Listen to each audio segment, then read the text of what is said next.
Well, a very good afternoon and welcome to Hove for another double-header in T20 cricket. We've got a bit of drizzle around the ground, but the good news is that we are going to start on time. The floodlights are on, there's lots of grey overcast cloud around, a bit of drizzle in the air, but the good news is the umpires have decided we will start first of all with the women's match, which is between Sussex and Middlesex, which gets underway at 3 o'clock. Then the men's game that gets underway at 7 o'clock, where Sussex will entertain Hampshire. So, without further ado, I'm Adrian Harbs. I'm going to hand you over to your commentary team for this game at Hove this afternoon. The first match, which is, as I say, Sussex against Middlesex, and your commentary team is Georgie Heath and Nikki Chowdhury. Thanks, Adrian. Good afternoon, good morning, good evening, wherever you might be tuning in. It is drizzly and slightly grey. The floodlights are on here down by the coast, but the good news is it looks like we are going to have some cricket. So that is an exciting prospect ahead, Nikki. Double-header, Pride weekend, all exciting things. And actually, we just want to see some cricket getting going now. Yeah, absolutely. Unfortunately, though, it's a bit gloomy outside, but ground staff working hard, and I just think there are signs of the drizzle stopping. So hopefully we'll get some play underway very soon. But these two sides have already come up against each other already once in the T20 Blast. So Sussex played Middlesex back a few weeks ago, actually. And unfortunately in that game, it didn't go Sussex's way. Middlesex won by 8 wickets. And Sussex posted 102 for the loss of 7 in their 20 overs in that game. Middlesex chased it down in 15.2 overs. So Sussex really having a point to prove in this game. And well, it's an exciting day because it's a double-header with the men's, and don't we love that, Georgie? We do love a double-header for sure. It gets more eyes on the women's game, and that's something we always love to see here and think about too. So there's a few hardy fans have rolled in and are sat up in their, they've got themselves their seat for the afternoon and the evening, ready for double-header day. We can just see players marking their run-ups out there. We've seen the mascots, we've seen a guide dog, we've seen a bit of everything. So, yeah, really looking forward to this one today. These two, as you said, last played each other back at the end of May, which just seems a very long time ago now. Absolutely, and you've been all over the world. So have you. As well, so a few weeks ago, but we've got the lineups for both the sides as well. So Sussex Sharks being headed up by their skipper, Kiara Green. Molly Adams has got the gloves. Nancy Harmon, Ava Lee, Daisy Mullen, Eve O'Neill, Talitha Stanley, Phoebe Wilkinson, Callie-Ann Doherty, Anna Buckle and Lottie Curling. And the travelling side, Middlesex, the captain Saskia Hawley, the Scotland international. We've got Izzy Routledge, Finty Trussler, keeper Pippa Sproul, Aretha Pindoria, Sonali Patel, Anya Patel, Hannah Davis, Georgia Irving, Lauren Turner and Gaia Goal. So that is how the two teams line up for this afternoon. There's still a few ground staff around and about having a look at the ground. The rope is going round. I'm never quite sure about the rope, but I also am not very well versed in the world of groundskeeping, so it seems to work. I'm just worried that I can also see a Sussex person out there about to jump it. 3, 2, 1, there she goes. So yeah, just brightening up. The floodlights are on. I assume now they'll just stay on for the rest of the day. It doesn't really look like the cloud has decided it wants to go very far, so it's very grey and gloomy overhead, but it is bright enough. and that's all we need, and it's not currently raining. So that is how we can get the cricket underway. I can see the few pride flags also waving, fluttering around, one up on top of the clock tower down to our right, over by the flats, and then the mascots heading out with the young children mascots and the big mascots. I don't know how to differentiate them with names, but the small children who are mascots, but then also the big dressed up sharks who are also mascots. You've got the dressed up mascots and then you've got the non-dressed up mascots. I think we should just go with that. But yeah, they're making their way down just next to the pitch. You can see Sussex's head coach Alexia Walker just going and collecting the stumps that were out there for Sussex Women, who were just rolling their arm over on the side. And well, the breeze is quite strong here, Georgie. And although I must say, especially the weather we've had here at the start of the week, I know you and I have both been out in India, and it was like 40 odd degrees there, but coming back here and having 39 degrees on Monday, that was extortionate. And also it feels different. It's a different heat.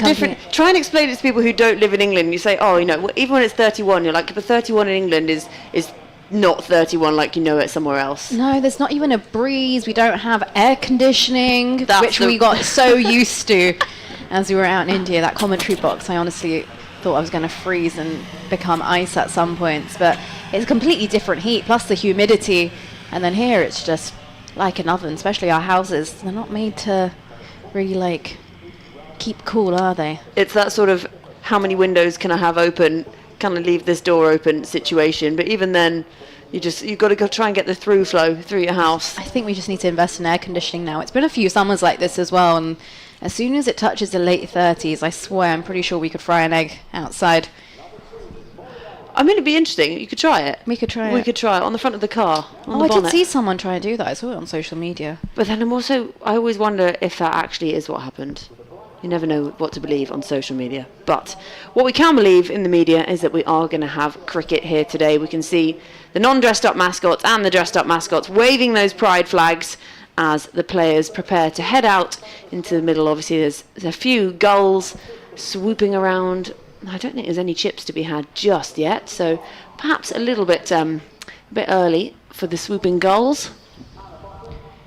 Just a tad, and well, let's cross our fingers, cross our toes, and cross everything else, and just hope that the rain stays away. As Middlesex, they won the toss and chose to have a bat first. I'd like to pile on the runs early.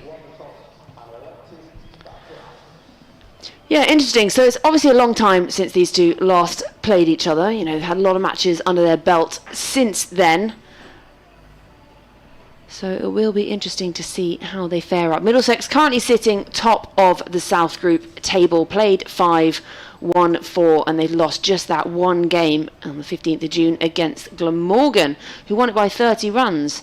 For Sussex, they're down at 3rd, played 5, won 2 and lost 3. So they need to find themselves a win to try and push themselves up that table. Currently Middlesex at the top, Glamorgan in 2nd, Sussex 3rd, Kent 4th, and Gloucestershire Women down in 5th.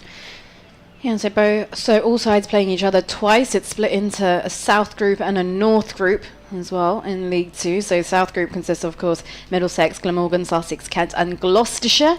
In the North Group, we've got Yorkshire, Derbyshire, Leicester, Northamptonshire and Worcestershire.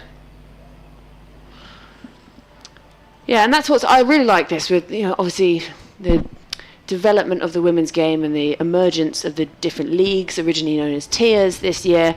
We have been able to see so much more of a widespread of the women's game. You know, every day there seems to be something else going on. You know, you've got Essex women playing, and then you've got Derbyshire, you've got Leicestershire, you've got so many more eyes on, rather than when we just had the sort of hubs, as they were, the regions of the last few years. There is just so much more opportunity for players to really step up and be able to show what they can do. And that's what I think is going to be great, especially as it develops and feeds up into the sort of higher up levels as we look to go to sort of England A, England level. And that is really, you know, if you can build that bigger foundation, then it improves the level up the top. Absolutely. Match officials making their way out into the middle. Our umpires today, Neil Bainton and Amy Coyne. They look like they're well layered up as well, as it's quite breezy. And the flags that our mascots are holding seem to be blowing quite vigorously in the breeze. And Sussex Women make their way out onto the field. Fireworks going up here at Hove. It looks absolutely brilliant. And well, T20 season is well and truly underway. The blast is here. The blast is back, baby. Isn't that what they say? I hear that's what they're saying these days. The blast is back. The blast is back. God, they really are going with the fireworks now. They really are. It looks brilliant. Different colours, blue and gold, to match Sussex's home colours. And well, as Middlesex openers also make their way out, Saskia Hawley and Finty Trussler.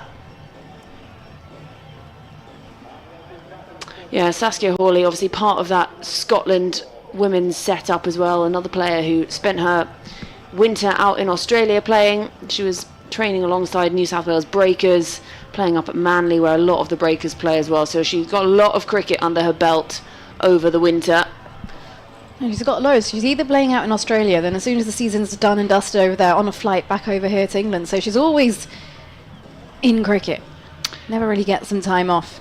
And also live summer to summer. Just avoid the winter at all That is costs. absolutely brilliant. Just imagine the tan. You never lose your tan. Never lose your tan. That's the way to do it. That's the way to do it. Summer to summer. Well, opening up with spin from the C end, it's going to be the skipper, Kiara Green, to kick things off for her side. And right arm round the wicket. As this one is played straight to square leg off the front foot for no run. Good start here from Kiara Green.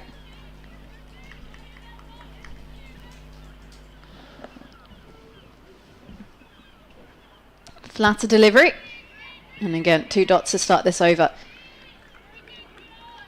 Very handy, Kiara Green. She's been playing for Sussex for years, and well, her off spins always proved absolutely vital. She comes in and has a knack of taking wickets at important moments. Running stump to stump as this one's defended straight back down to her. Izzy Routledge and Finty Trussler opening the batting for Middlesex. Bit of flight on this delivery from Green as is pushed straight to mid-off, no run. Trying to get the batter to come forward off the front foot. Well, really important that Middlesex can cash in during the power play. What's that saying, Georgie? If you can win the power play, you can win the game. Flatter here off the back foot. This finds cover. They'll come through for a single. A bit of a misfield. And Middlesex open their account here down at Hove. 1 for no loss. She's also very quick through her overs, isn't she, Kiara Green? Absolutely flies through them. Already bowled 5. Finty Trussler just taking her guard. She's been in the runs as well this season. And will get herself off the mark. Let's play this off the back foot, turns it into mid-wicket. Will keep strike, end of the over. Middlesex 2 for no loss. Yeah, both these two openers have been in the runs recently. In the match against Gloucestershire, an unbeaten 80 for Izzy Routledge and then a 90 for Finty Trussler. So you wouldn't mind coming off the back of figures like that, watching them go out to bat first. So when they won the toss, decided to have a bat first. They've got 2 openers who are really in some fine form up the top.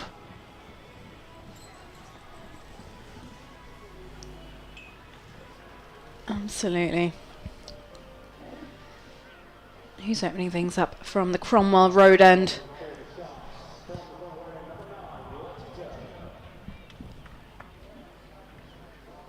So we're going to have pace Beyond from the Cromwell Road end. Lottie Curling flips the ball up to herself. Finty Trussler just adjusts her pads.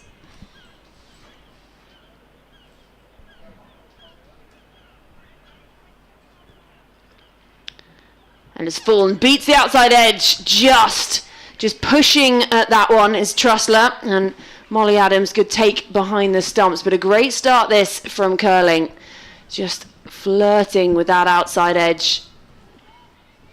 Score remains 2 without loss. And 2 boundary riders on the offside, a third and a deep cover for the right-handed Trussler. So again, slightly shorter this time, just cut away out to deep point where Nancy Harmon comes in and cleans up. And they add one more to the total. Score moves on to 3 without loss.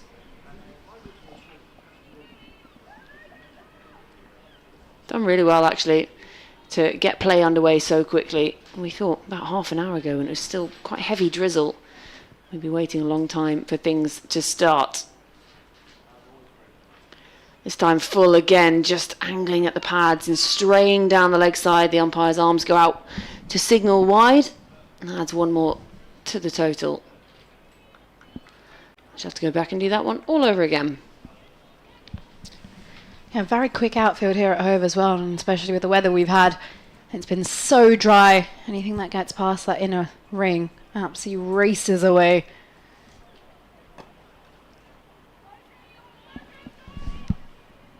This one again pushed into the offside. And score remains 3 for none.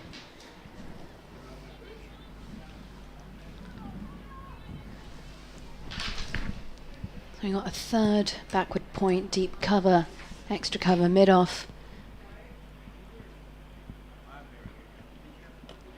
Again pushed uppishly and fielded at backward point. And again there is no run.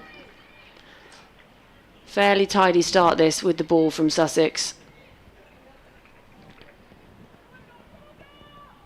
Mid-on, mid-wicket. Backward square leg and a 45 for Izzy Routledge. This time again just pushed up into the leg side by Routledge, and there's again no run. She remains on 1 from 8. Score remains 4 for none. Yeah, yet to find a boundary in this power play here at Middlesex.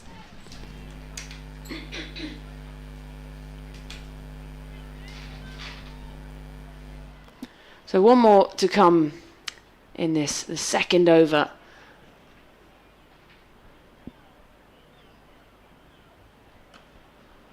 And again, just pushed into the offside by Routledge. And again, there is no run. So 1 run and the wide coming from that. 2 overs gone, 4 without loss. Yeah, good start here from Sussex, really on it, bowling tight lines, and Middlesex just struggling to find the gaps here. And I think especially when you just have the 2 fielders out here, Georgie, you really want to see that you can make the most, because it just becomes slightly more difficult later on as they head out of the power play. And it's about finding that balance as well. You've got Kiara Green bowling off spin from the C end, although I do think, as I mentioned that, there's going to be a change in bowling. Chopping and changing things. Sussex here.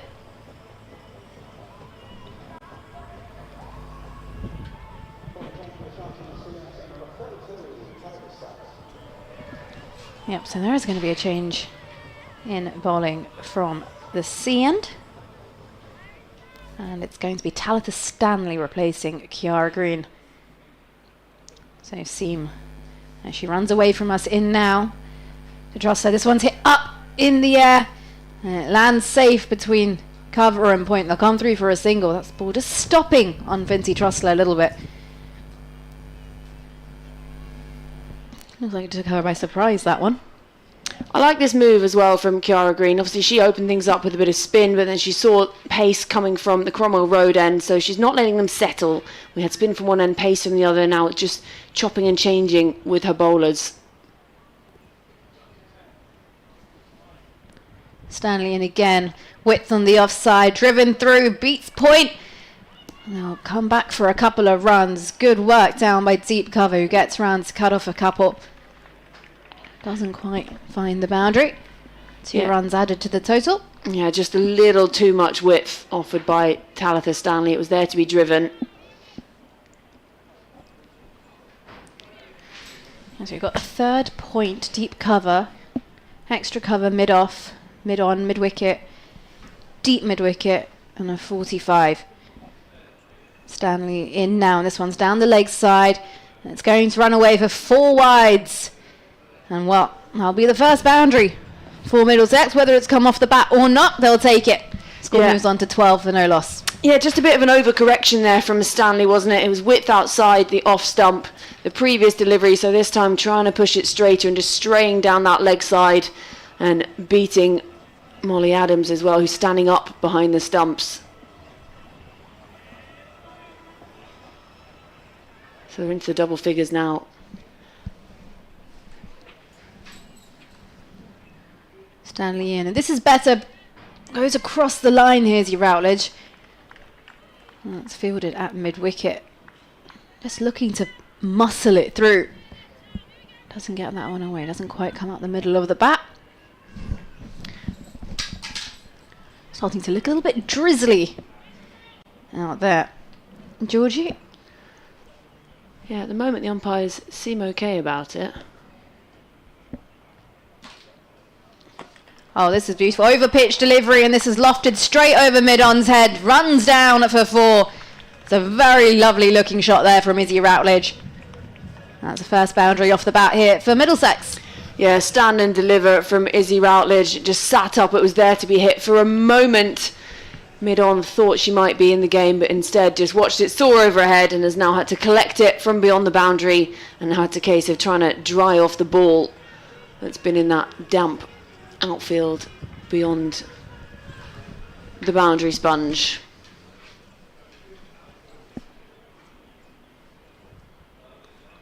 Stands tall in her stance, Routledge, and a bit of width, and this one beats Kiara Green at mid-off, goes through her legs and runs away for 4 down the hill. And there's 2 boundaries in this over so far for Middlesex. Yeah, not one Kiara Green is going to add to her highlights reel. You imagine she got herself there and just didn't quite get down to it. Almost looked like she got into the long barrier and it's still gone through. So back-to-back boundaries. We saw the first boundary off the bat, and then now they're just starting to accelerate. Routledge moves on to 11 from the 13 that she's faced.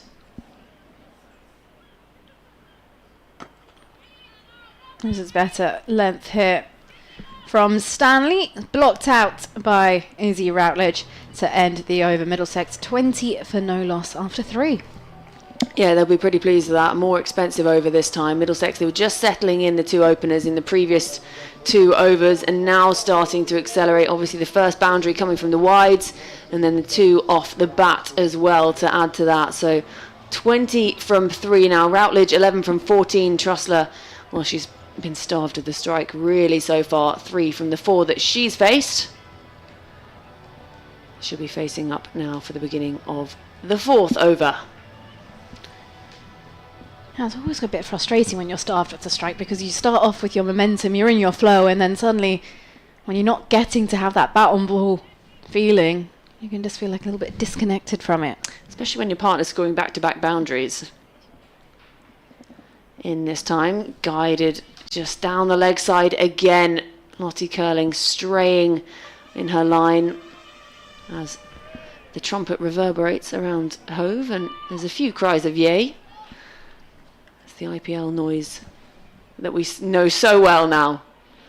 So she's going to have to go back and do this one again. Middlesex 21 for none. Curling pumps her arms and full, and again targeted in on the pads. A little bit of bat on it this time. The throw comes in and they've easily got home through for 1.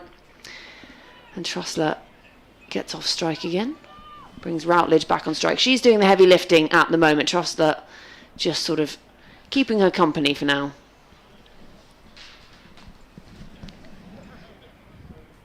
It'd be nice to see them both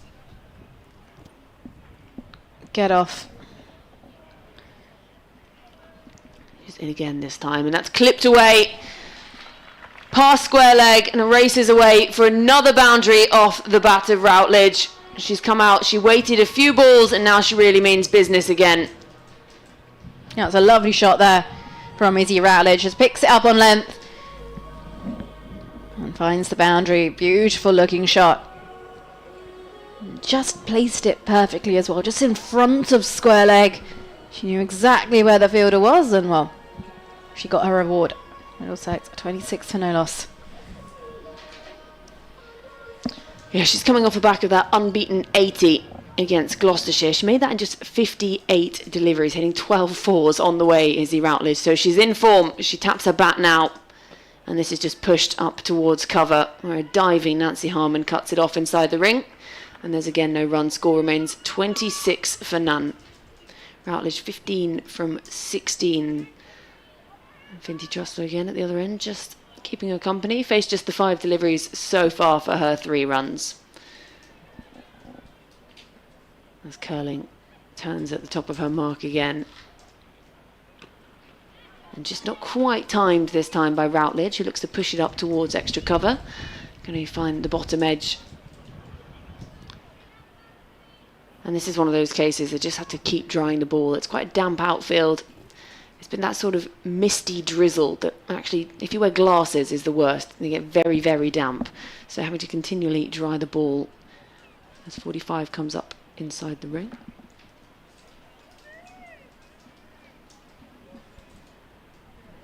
Curling in. And again pushed up towards cover. And it's missed both fielders. And Nancy Harmon's giving chase and will cut this off just inside the ring. The diving stop. And they'll come back for a second. Bonus runs there. There were 2 fielders and it's gone through both of them. Score moves on to 28 for none. Yeah, just starting to pick up the momentum here at Middlesex as well. First 2 overs just seem to start things slightly slowly. Final delivery has a wild swing at this one and it beats everything, and it will race for another boundary. This time I think she's got a little bit of bat on it. Molly Adams tried to stick out a right mitt and couldn't cut it off. But capitalising here and starting to accelerate. Score moves on to 32 at the end of 4 overs. Yeah, it was a big swing there from Izzy Routledge. Fine edge. A little bit of deviation does Molly Adams, doesn't get her hand to it. And well, we're going to change things up again as Kiara Green brings herself back into the attack. Short 1 over spells here from the C end. I think she's just trying to regain a little bit of control, perhaps. In comes Green round the wicket, pitches this into the wicket, and this one is played to 45 by Trussler. Doesn't quite beat the fielder. A bit of a drag down there from Green. Gets away with it. Mid one's been pushed back onto the rope right in front of us. Is long on now. And this one's cut away by Trussler. Makes space in the crease, and this will find the boundary. That heads down. 4 runs. A bit too much width there from Kiara Green, going round the wicket to the right-hander. The angle just taking it away from her. Yeah, first boundary off the bat of Finty Trussler for this afternoon. She's been watching her opening partner do all the destructive hitting so far, and now she's joined the boundary hitting party. Did really well, gave herself room. The width was there already, and then just placed just backward of the fielder at point. Changing her angle here now. Green, right arm over the wicket. This is a better line and length as this is pushed straight to mid-off. Looks for the single, decide against it. Though really good energy from Sussex out there in the field. They're ready to pounce. That's what you like to see, and so important as well, especially in this format. As Green skips through, flatter delivery off the back foot again. Trussler makes space and cuts this away. Beats point and 4 more runs. Yeah, again giving too much width outside that off stump. She's really strong through the offside is Finty Trussler. And now they're just letting her get into her stride, and these 2 openers, we know how dangerous they can be, and they're just starting to show glimpses of it. Score moves on to 40 without loss inside 5 overs. Yeah, really picking up momentum here. Middlesex won the toss, decided to have a bat first. As Green is in now and gives it a bit of flight, a low full toss as Finty Trussler pushes this to mid-off, and she drops her head down almost instantly. She realises she's missed out on this one.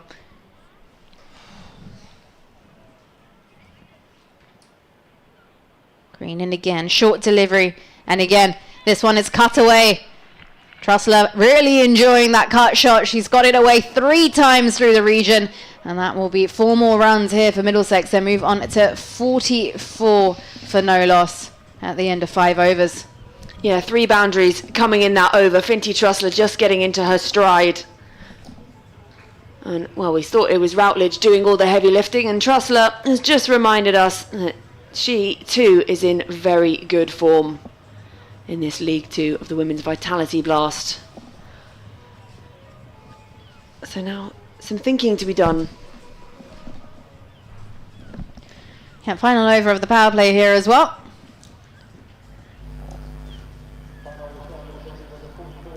We are going to have a change in bowler as well now.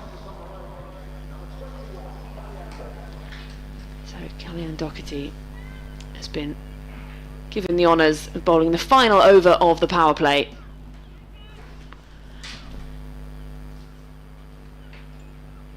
Just starts her run up and heads off back again.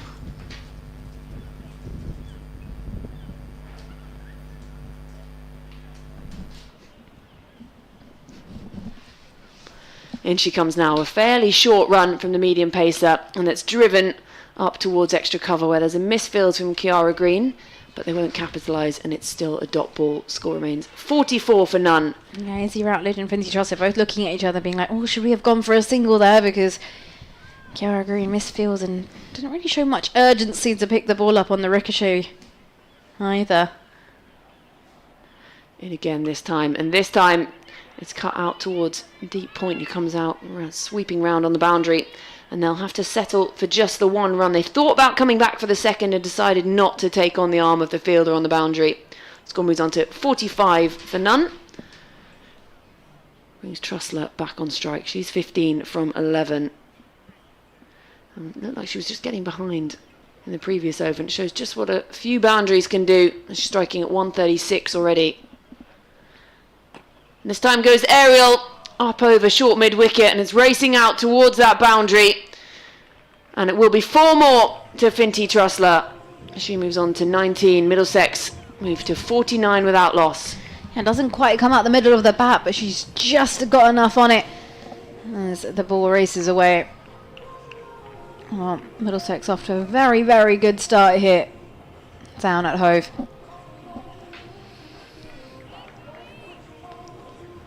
This change in bowler so far not yet paying off. They've got to try and break this partnership now. Just played nicely off the back foot and fielded at point. Now it's a dot ball. Score remains 49 for none. Routledge just coming down the pitch to have a word with Finty Trussler. Yeah, they're very chatty, these two. I've seen it quite happen a few times already. Izzy Routledge, either she's coming up from the non-striker's end, or sometimes it's Finty Trussler. In comes Doherty again, and again just rocks off the back foot and plays that backward of point. A glorious looking stroke, played it so late and picks up 4 more, brings up the 50 for Middlesex. They move on to 53 for none inside the power play. Yeah, it's a brilliant stroke there from Finty Trussler. Waits for the ball nicely, just opens the blade, and that runs down, just uses the pace from Kellyanne Doherty. Very good looking shot. I think for Sussex, they've realised, well, we can't give her any width because she is going to cut us away. A very strong shot for Trussler. Final delivery of the power play, full wide down the leg side. It's going to race to the boundary as well to rub salt in the wounds. So we'll have to go and bowl that one again, turning into a very expensive over again, this one from Doherty. Moves on to 58 for none to Middlesex. They won the toss and decided they were going to have a bat first, and at the moment their openers are vindicating the decision of captain Saskia Hawley. Always pays off, right? When you win the toss and choose to bat and you get off to a flyer like this. Final delivery. It's again full and just driven up through the legs of Routledge at the non-striker's end. So Finty Trussler, she will retain strike for the beginning of the next over. End of the power play, 6 overs gone. Middlesex 59 without loss. Routledge 22 from 21. Finty Trussler 24 from 15. And they've swapped around, haven't they? The heavy lifting originally Routledge and now Trussler. Yeah, it's a good partnership between these two. Going strong and they complement each other well.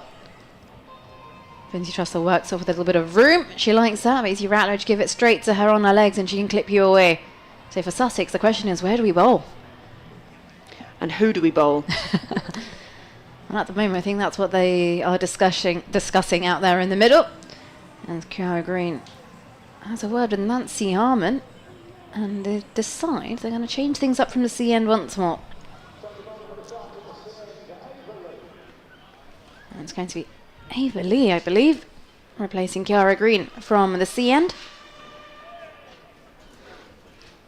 59 for no loss. After 6, Middlesex.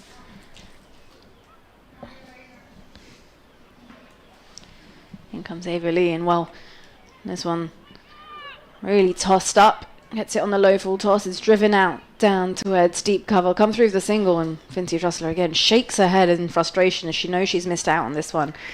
Yeah, nice juicy full toss, wasn't it? Her eyes would have lit up. She's well set as well, and that could have easily been dispatched. Yeah, especially down the ground, that would have been a good option. Izzy Routledge on strike. Crouched in her stance as Lee's in. This is flatter. This is better trajectory from the spinner. And that's defended into the offside.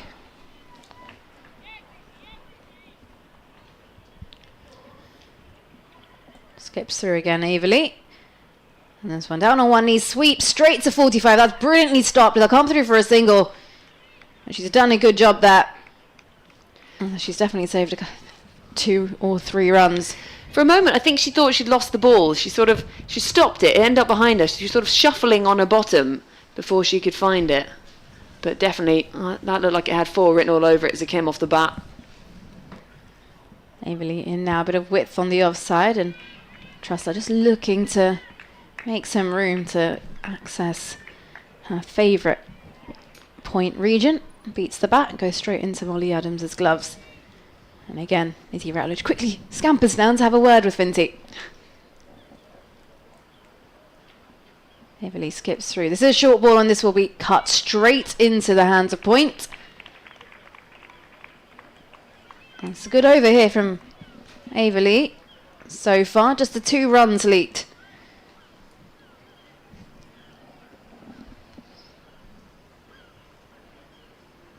She's in again. Uses her feet down the ground. This is launched. Long on's there, and it's an easy catch.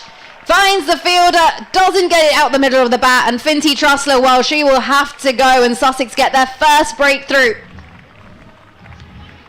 Yeah, you can see the elation from the Sussex fielders. It sort of seemed to hang in the air for a moment, but the fielder out long on set herself really well. Got balanced, got her head under it, and in the end it was actually a pretty regulation catch. But it does break this opening partnership. It looked like it was just starting to really race away. But they do have batting in the lineup to Middlesex. So Sussex know that there might be one down now, but there's plenty still to come. Starting to look slightly darker overhead again.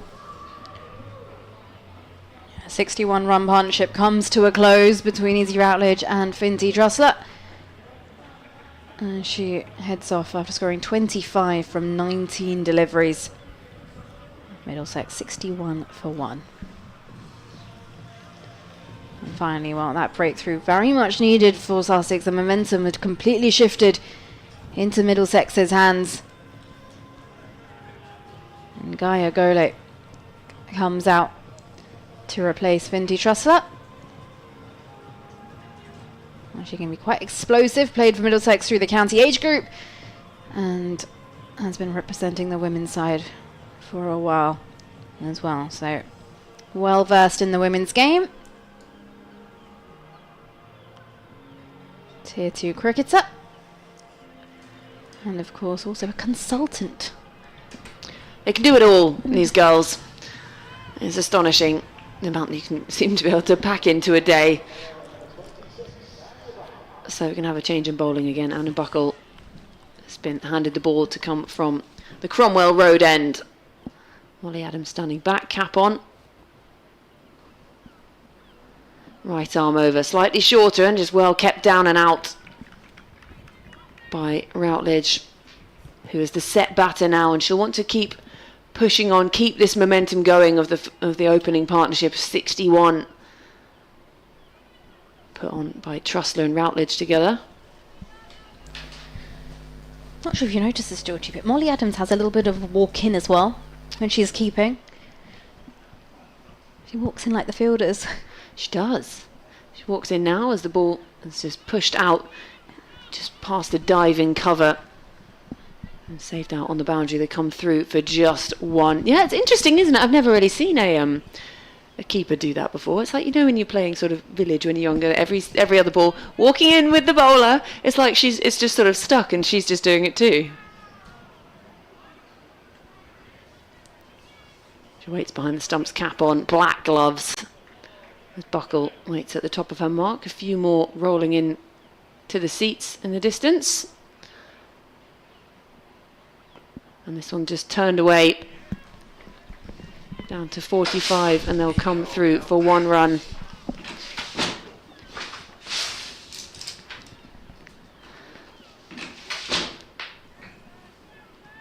So the score moves on to 62 for 1. Routledge still out there, 24 from 25. Just waiting at the non-strikers at the moment as Gaia Gold faces up for the first time this afternoon. And she struck on the pad. I think there's a little bit of bat perhaps involved in that too. We're not at the best angle for judging an LBW here. Yeah, we're not. We're pretty much down at third. So it doesn't give us the best visibility, unfortunately. But we can do our best.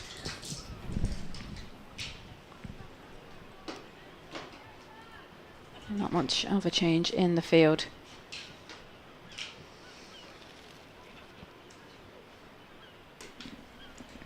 Buckle pumps her arms, right arm over, and has a waft at this one, does goal. Outside the off stump, it flies through to Molly Adams.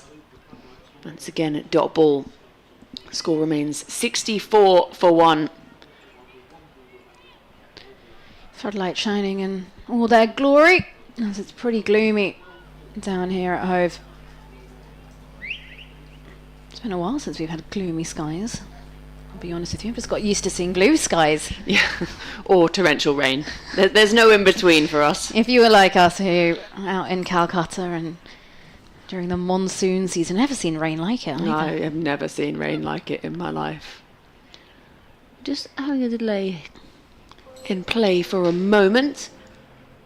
I'm unsure. There's something going on with the boundary coverings over to our left. Just being put back together by some players in green bibs. Still one delivery to come in the 8th over. Middlesex 64 for 1. And job done by the substitute fielders in their green bibs. Well done. Boundary sponges back together. All good to go. One more delivery in this over to come. Goal facing up. She's won from the 2 that she's faced so far. Routledge at the other end. 24 from 26. Final delivery. Here comes Buckle. And again has a waft outside the off stump. Does goal and doesn't make contact. So actually a pretty tidy over in the end. 3 runs coming from it. 2 runs and a leg by. 8 gone. Middlesex 64 for 1. This has been really good work by Sussex actually to drag it back. That taking that wicket has really put the stoppers on the momentum of the Middlesex batters. Yeah, absolutely, because it means that now Gaia Gold comes out into the middle and she needs a little bit of time to figure things out, learn how the wicket's playing. Run rate just at 8 runs and over at the moment here for Middlesex. And Averley will be continuing from the CN, and why not? Well, she just picked up a very important wicket in the last over. And Kiara Green, her captain, will hope that she can do something similar in this one. Izzy Routledge on strike. She's on 24 from 26 deliveries. And she's got a deep square leg, deep mid-wicket, long on and deep cover. And the boundary riders. And she uses her feet on the ground, drives, beats mid-off, who dives, but in vain, and that will race away for 4 runs. That's a very well-timed shot there from Izzy Routledge. Beautiful looking, adds 4 to the total. Middlesex are now 68 for 1. Yeah, that's the shot of a player in form. She moved early, shuffled down the pitch at it, and just got to the pitch of the ball. Lovely looking cover drive. One of those ones that just take out of the textbook and adds 4 more to the total. Crouches low in her stance, eagerly waits. Averley bowls this into the wicket, waits for it, and really plays it late, and is going to race away down towards the boundary yet again. Back-to-back boundaries here for Middlesex. Izzy Routledge really just getting comfortable out there.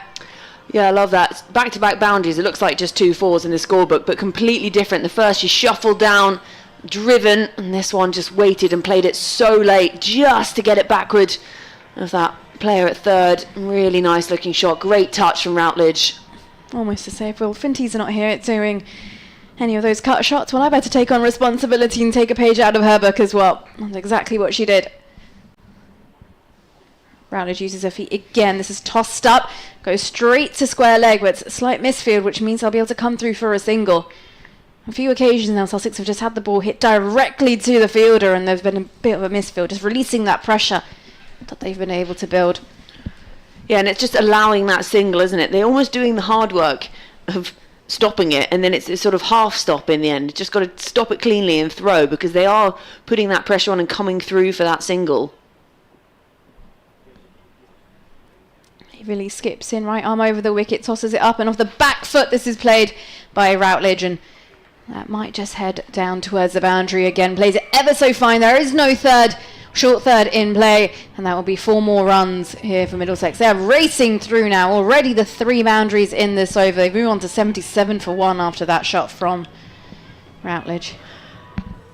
Yeah, 13 now from the over. Another one played very late, just finding that outside edge. But actually, you could say edge, but it was a purposeful edge, and it was guided really fine. Off the back foot, this one's hit uppishly, more of a leading edge, just short of point. It'll go down as a dot in the book, and Sussex will be happy with that. They haven't had a dot ball in a while.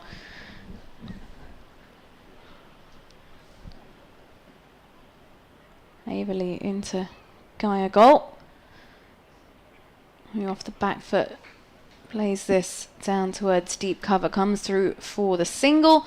Will keep strike at the end of the 9th over. Middlesex are 78 for 1.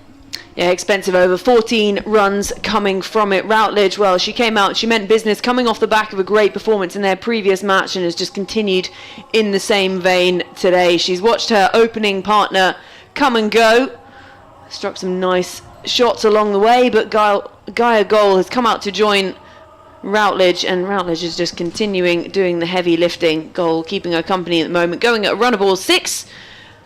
But Routledge 33 from 29 now, and you do wonder where Kiara Green is going to turn with her bowlers. Buckle has bowled just the 1 over so far, and only went for 2 runs and a leg by in there. So she's going to continue from the Cromwell Road end. Right arm over, she's in now, and this is full. And on the pads of Goal, angling in at those pads, targeting the stumps. And it's a dot ball. Score remains 78 for 1.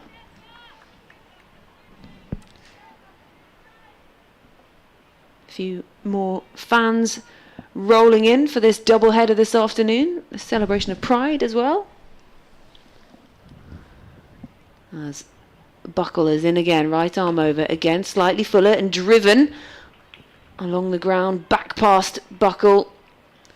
And it's great work actually out in the deep as Long On comes flying round to cut it off.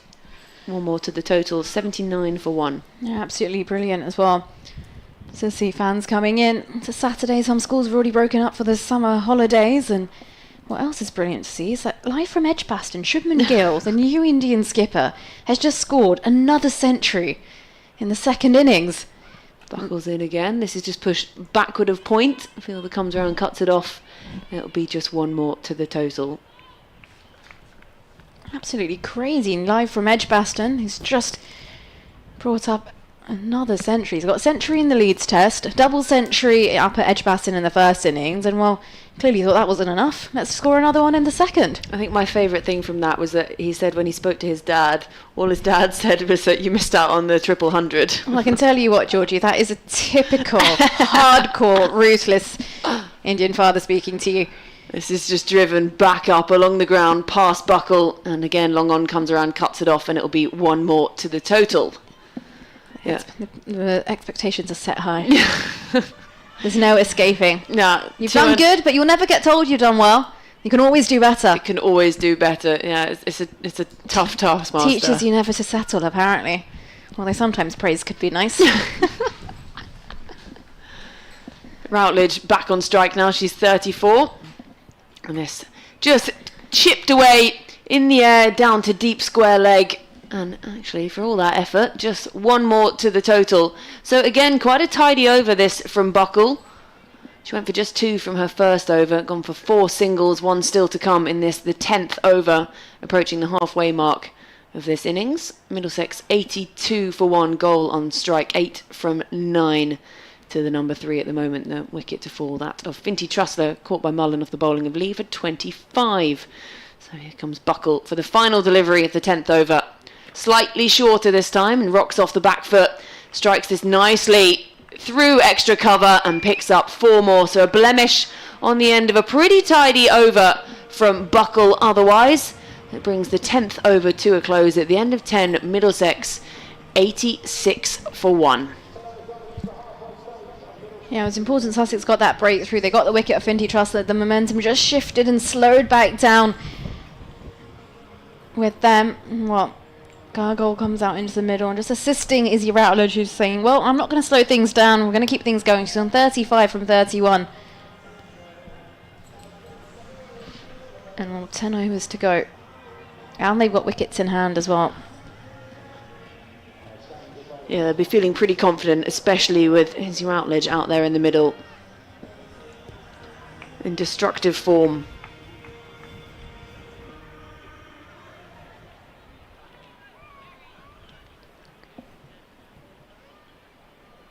Change in bowling from the Siendas. O'Neill comes into the attack, and while she bowls, Izzy Routledge, first delivery. Comes in, this ball just skids on, stays lower. Routledge goes to play the pull shot. Doesn't quite connect it, doesn't make contact with the bat. And while the bails are on the floor, and Izzy Routledge will have to head back towards the dressing room for 35. A terrific knock comes to an end. Yeah, change in bowling makes the difference. O'Neill, her very first delivery, gets rid of the set Routledge, gave it a little bit of extra flight, and as you say, then it just skidded on. Eyes sort of lit up from Routledge, looking to continue peppering the boundary. But all she can do now is tuck her bat under their arm and head off, and it does bring the captain, Saskia Hawley, out to the middle to join Gaia Goal, who's 12 from 10.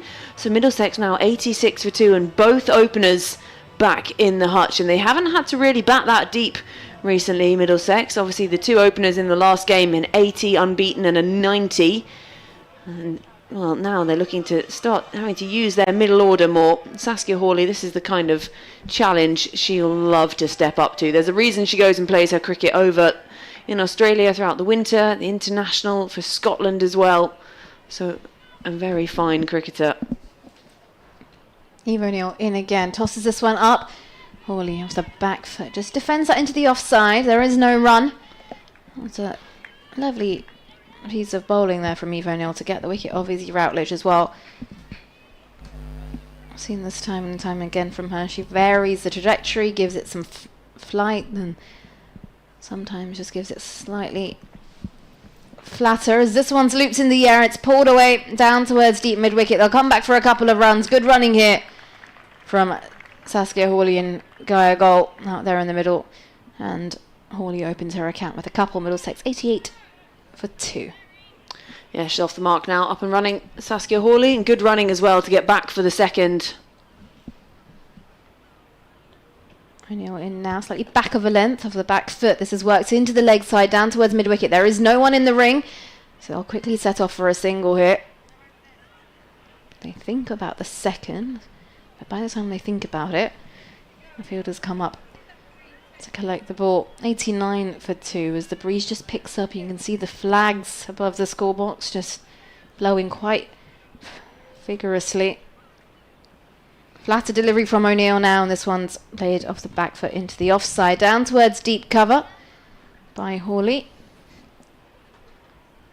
I really enjoy these variations from O'Neill as well. She's a really young bowler, but she has got them in the bag, hasn't she? The first 2, they were given that extra bit of flight, and then a few flatter deliveries, flatter, quicker, and just don't let the batter get set against what she thinks coming. He's 17 years old. And she skips now, and this one down on one knee. And Saskia Hawley goes for the sweep. Doesn't quite connect it. That's come off the pads. That'll be a leg bye to end the over. 91 for 2 here, Middlesex, after 11. Yeah, they haven't. I mean, they can have a little bit of a time to rebuild, these two, losing those two sort of wickets in fairly quick succession. Two openers both gone now, but now it's on for these two to continue that momentum, not let it slow too much. Wasp at the moment is telling us 168. At one point it was saying sort of 172, but that was only about 5 overs in, and I think it's very hard to gauge it at that point, the expected score. But Saskia Hawley, we know she can really get going. Yeah, Kiara Green bringing herself back into the attack from the Cromwell Road end. Yeah, just looking to continue that economy coming right on round the wicket. So this is just pushed back up towards the bowler by Hawley off the back foot, and there's no run. Score remains 91 for 2. The Sussex Sharks are just putting the brakes on Middlesex here, as this is darted into the pitch by Kiara Green and hoiked away out to deep mid wicket, and adds one more to the total. So Saskia Hawley moves on to 4. Middlesex move on to 92 for 2. Kiara Green into her 3rd over here. Her first from the Cromwell Road end. She's in again, right arm round the wicket. And this is again played out to deep mid wicket, almost carbon copy, but this time goal. And another one added to the total. 93 for 2 now, Middlesex. And it is getting a little dark again out there, Nikki. Yeah, I just had a look at the forecast. There's meant to be some rain around, but we'll hope it just misses us. This goes aerial this time. Does Saskia Hawley out to deep mid wicket. She picks up 4 more. Couple of bounces. Fielder for a moment comes flying round from long on. Thought she might be in the game, but all she can do is fetch it from beyond the boundary out in front of the indoor school. And Middlesex move on to 97 for 2. Yeah, well placed there from Saskia Hawley. She knew exactly where the gap was, and it's a big gap between deep mid wicket and long on. Here comes Green again, this time slightly quicker, and just squirted along the ground this time by Hawley. They think about coming back for a second. Long on comes flying in and cleans it up, and one more added to the total. 98 for 2 now. 7 already from this over. 1 still to come from Kiara Green in her 3rd. Skye Goal taps her bat and squirts this one out to extra cover, and they do well to come through for 1 run to close out the over. Means at the end of 12, Middlesex 99 for 2, Saskia Hawley 9 from 8, and Gaia Goal 15 from 13. Yeah, good stuff there from Kiara Green in the end. She's bowled 3 overs, 0 for 22.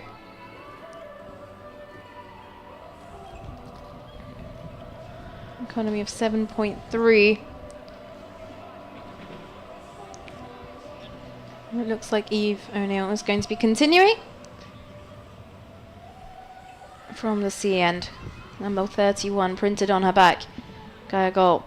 There's Nick Strike. She's going to be facing up, and she taps her bat, looks up and awaits. O'Neill in through. Flighted off the back foot, played to mid-off. They'll come through for a single. And that will bring up the 100 for Middlesex on the board. 100 for 2 into the 13th over. Yeah, they'll be pretty happy with this, actually. Going along at a fair enough lick, Middlesex. Looking to try and make it 2 from 2 in their matches against Sussex. Use of the feet down the ground towards long on, but this one will just bounce in front of her. Faye Mullen, the fielder, will come through for a single. Actually done quite well not to get enough on that, because Faye Mullen was just waiting for it to sort of fall into the breadbasket. But a slight mishit from Hawley meant it fell well short in the end. Tossed up and makes space in the crease, does Gaia Goal, but this one finds Kiara Green at cover.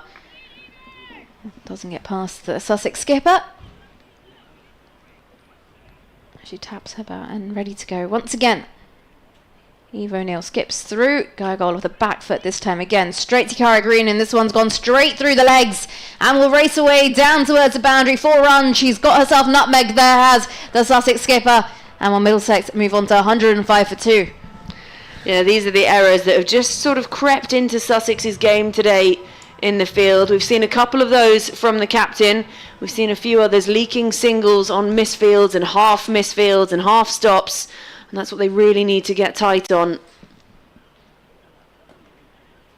This one turned into the leg side. Down towards deep mid-wicket. It'll come through for a single. They decide against a second as Nancy Harmon speeds in from the deep mid-wicket boundary. Oh, it was speedy, wasn't it? It was. Like, I blinked and she was already there. I saw like a flash of lightning behind her as well. It was that quick. Eve O'Neill in again and off the back foot again. Turned into the mid-wicket area by Gull and by Hawley. Sorry, they'll come through for the single. End of the over. Middlesex 107 for 2 after 13. Yeah, Nancy Harmon again sprinting off that boundary. It's like she's in the blocks almost. And that's what you want. You want that commitment from your fielders. We've just been discussing how, you know, there have been a few errors leaking into the Sussex fielding, a few, you know, not half stops through the legs. And when you just have a bit of fielding like that, you really sort of lifts the side and say, look, one of us can do it, we can all do it, and just bring that through the game. We've got 7 overs still to come here. Middlesex 107 for 2. So Wasp is telling us 167 would be the score they might get themselves to. They'd be very happy with that, you would have thought, Middlesex, but also they've got plenty of wickets in hand and they've still got 7 overs to come, so they really can afford to try and push on from here. Hawley 11 from 10, Goal at the other end 21 from 17, and it's going to be Doherty to continue. Right arm over into Hawley here, who drives this uppishly, and it's misfielded again at mid-off, a half stop, and they'll come back for a second. The throw comes in, and actually they could have almost come back for an overthrow. They'll settle for 2. What score moves on to 109 for 2. Yeah, definitely want to be eyeing at least 140 here, Middlesex.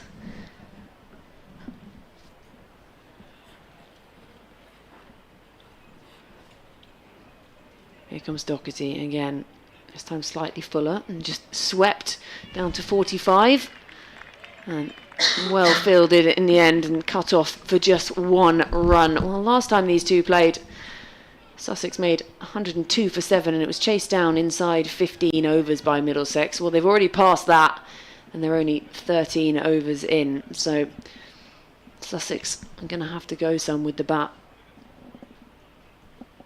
And looks to try and drive this one through the covers. Almost plays on to stumps. No, doesn't find any bat. This is bye signalled by the umpire. Thought there might have been a little bit of inside edge there. And for those of you who are superstitious, score is 111 for 2. So if you fancy taking your foot off the ground, go ahead and do so. Have you ever tried explaining that to someone who doesn't know cricket? No, I just didn't know the taking your foot off the ground thing was a thing. Goes aerial this time over the square leg and out down to deep square, who fields it on the bounce. And actually, after all that excitement, just 1 run. They moved on to 112 for 2, which means you can put your feet back on the ground if you have. See Georgie next to me. He's like, right, okay, I can relax again. Good old cricket and its superstitions. Isn't it right for runs and left for wickets if you're walking around the ground? Too much. This time slightly fuller and squirts out to deep mid-wicket. Mistimed, miscued by Goal. And 1 more to the total. Score moves on to 113 for 2. 1 still to come in this over. There's so many superstitions. I always think try and not let them get into your game, because then you have so many that you have to think about before you've even played. The whole right pad first, left shoe, whatever it is, spin around twice. Here comes Doherty, final delivery. Aerial this time, deep mid-wicket comes round and can only watch it soar over her head. The first 6 of the innings comes off the bat of Saskia Hawley. And she is in fine form as well. Middlesex, they're flying here. 14 overs gone, 119 for 2. Absolutely whooped that Saskia Hawley out the middle of the bat. Finds the gap between deep mid-wicket and long on. Well, absolutely brilliant. So 14 overs gone, already 119 on the board, and only the 2 wickets down, so they really can afford to go aerial should they need to, and the captain has just decided that she's going to push up another gear. 21 from 14, goal at the other end, just seems to be just playing second fiddle at the moment, keeping Hawley company. 22 from 19, but she's played her part, going along at a healthy enough strike rate too. I feel like Saskia Hawley's come in and she's absolutely cruised along. Caught up in no time.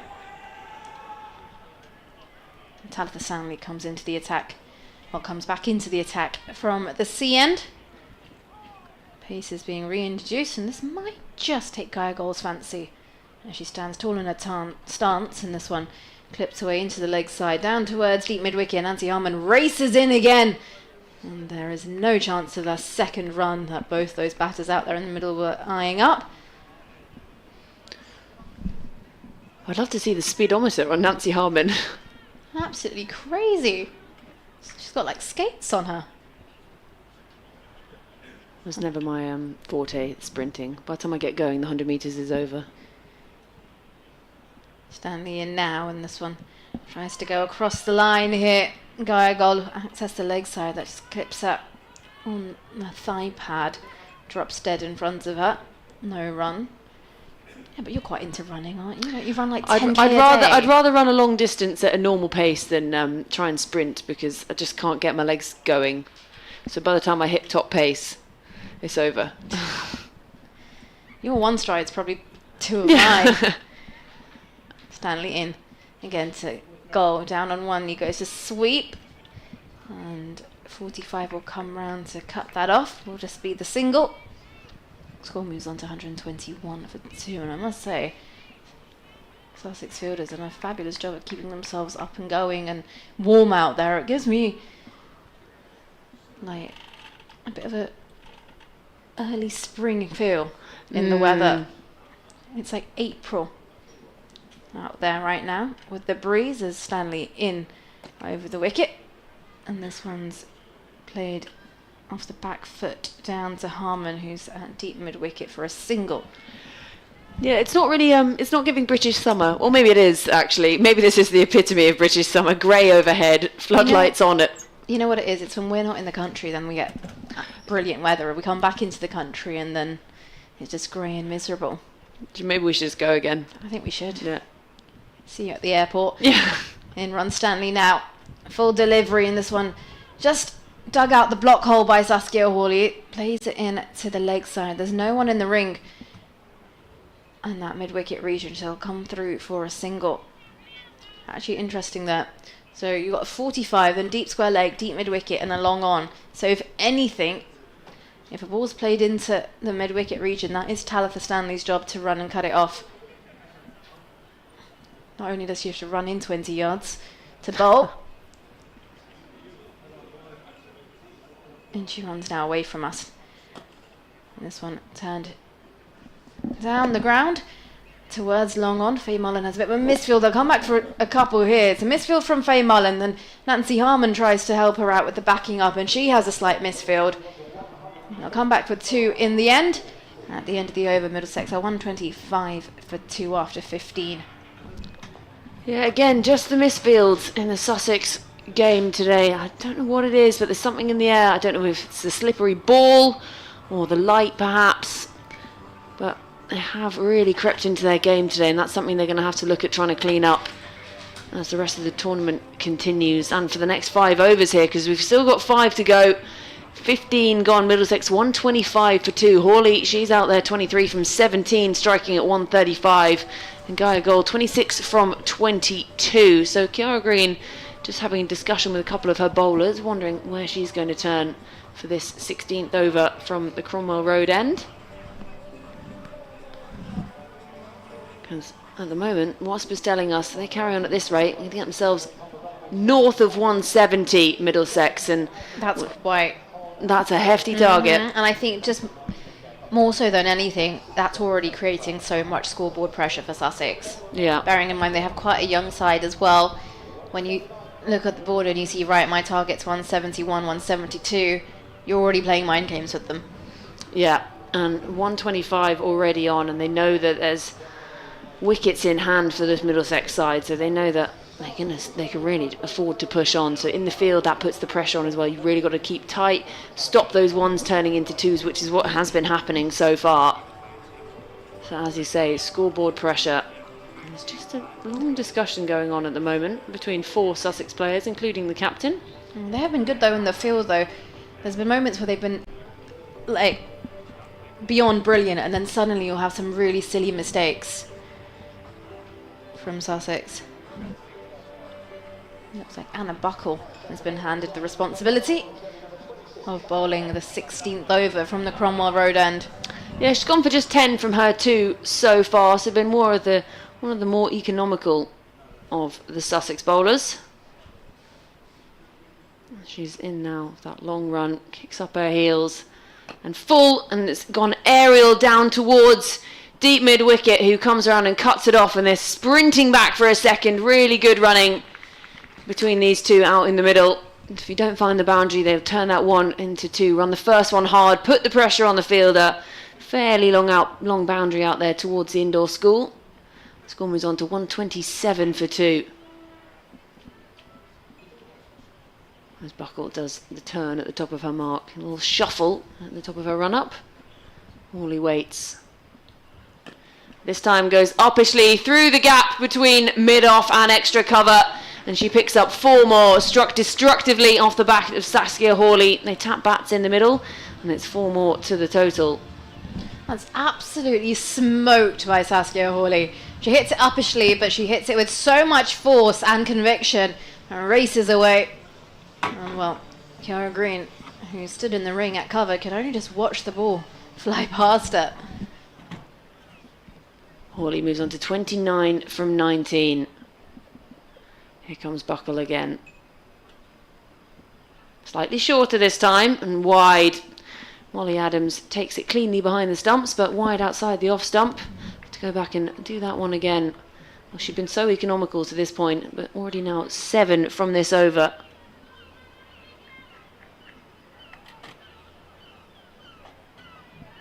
Saskia Hawley just waits, tapped her bat again.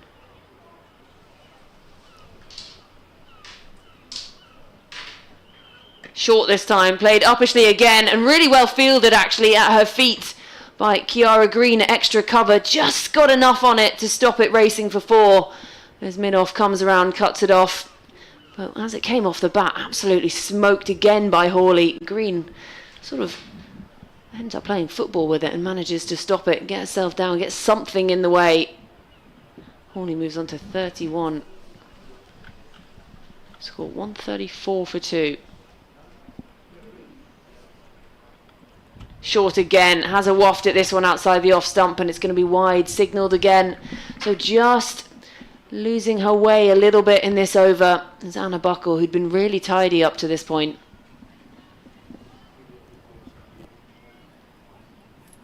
She's given away 20 runs so far. Economy of 8.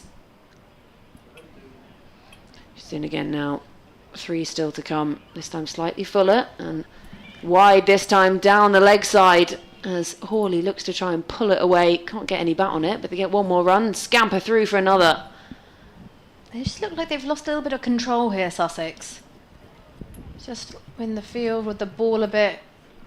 Just Middlesex going out and being so dominating out there in the middle. Just seems like they're just for a split second they're stuck with what to do and where to go next. Even just there, we've seen the ball being passed around to get back up to the bowler. Even that was overthrow there. Had to go and fetch it. Ball then gets wet again as Buckle is in. 3 still to come. And full toss. Just pushed aerially out towards deep mid-wicket. Gold didn't really put much into it. Just had to use the pace of the ball. And comes through for 1. Brings Hawley back on strike. Score moves to 138 for 2. Yeah, ball was played straight out to Nancy Harmon, who's at deep mid-wicket. And by the way, Georgie, she's doing deep mid-wicket to deep mid-wicket here. I'm sure she'll be racking up that step count by the end of the day. Get the ice bath ready. Right, 2 to come in this over. Hawley on strike. Again, full toss. Not capitalised. I think it's hit her in the leg. There was a little bit of a hobble. I think she's hit it onto her leg. Yeah, she looks in a little bit of pain. She's laughing it off though, in good spirit. She gives her left leg a shake. That's when it hits you. It always seems to find the bit that doesn't have any padding, doesn't it? You can wear all the padding you like. You can dress like the Michelin Man, and it'll still find something. You know what's worse though? When you hit it into the back of your front leg. Ooh. Leaves a nasty bruise. Final delivery of this over. And it's full and targeted at the pads and hit uppishly as Long On cuts it off. One more to the total. End of 16 overs. A long over that one in the end. Middlesex 140 for 2. Now Wasp now showing 178. Saskia Hawley just shaking out that bit of her leg as the field all moves around for the end of the over. Hawley's 32 from 21 and Gold 28 from 24.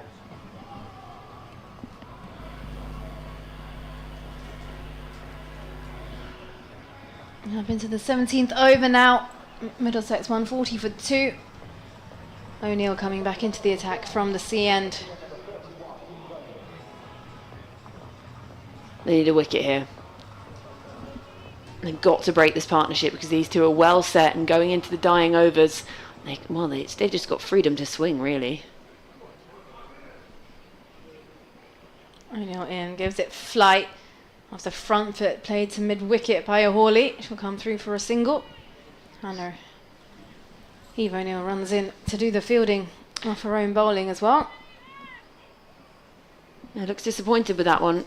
This goal, she felt like that was there to be hit. It was given the flight and it was full and she just couldn't quite decide what to do with it. Again, turned into the leg side, down towards deep mid-wicket, but this time actually Faye Mullen comes round from wide Long On to cut it off. Just keeping things ticking here, Middlesex. If they're not finding the boundary, at least they're running hard, they're looking for those ones, turning those ones into twos. Use of the feet down the ground, this is lofted. And will be cut off by Faye Mullen. I'll just take the single. Hawley just looks a little frustrated with that one. Doesn't quite get the elevation she's after.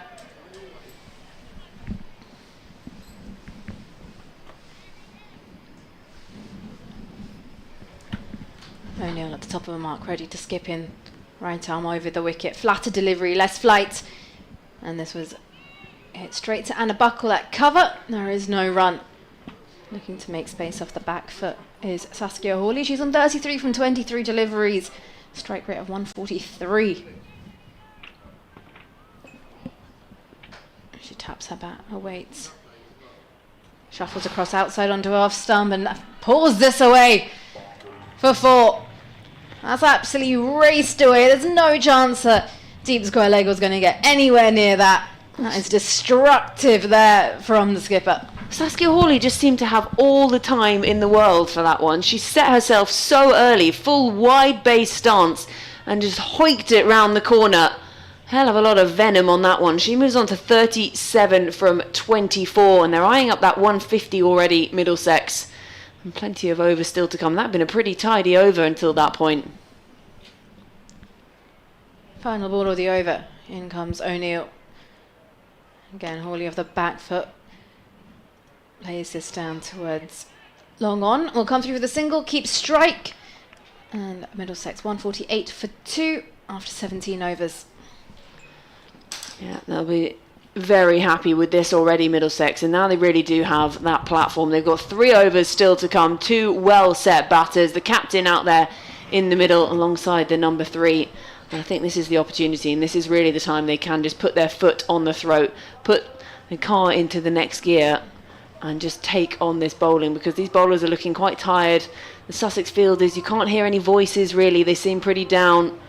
And, well, it's because they're being faced with this barrage from the Middlesex batters, set up by the 2 openers who are both back in the dugout now. But 2 very well set batters out in the middle.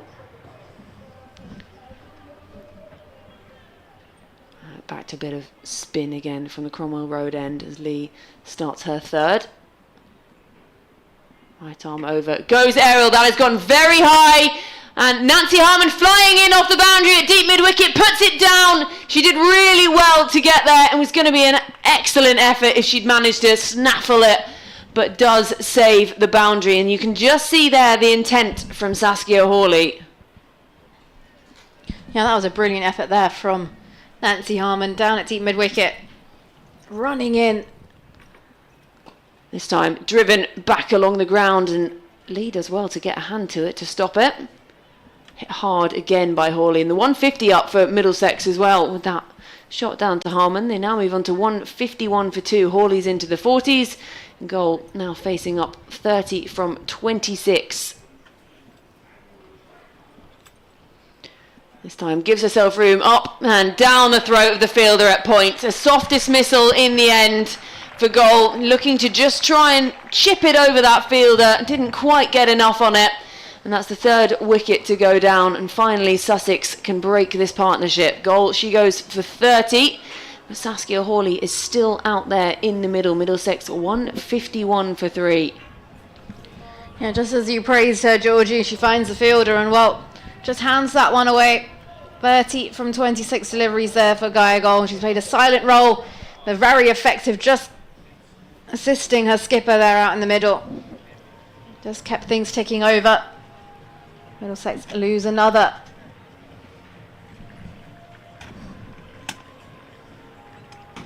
Yeah, Sussex were really pleased with this one. They just needed to break the momentum somehow. When they took the second wicket, they really did slow down that run scoring when they got sent both openers back into the hutch. But Saskia Hawley is still out there in the middle, and we know how destructive she can be, and she's already proven to be. She's 41 from 27. In comes Pippa Sproul into the middle to join Saskia Hawley. Middlesex 151 for 3 now into the 18th. These two know each other very well. 2 Scotland internationals. Pippa Sproul, Saskia Hawley. Sproul, the right-hander, faces up now and shuffles down at this one, just pushes it into the onside. She's off the mark straight away. Run the first one hard and decide not to take on the arm of the fielder, who comes flying round from long on. So she's off the mark. Middlesex move on to 152 for 3. It does bring Saskia Hawley back on strike. And there could be fireworks as we head into these final few overs. Lee in again, right arm over. It's just pushed back up past the bowler by Hawley. It'll be 1 more to the total. And 1 more to come in this, the 18th over. Score 153 for 3.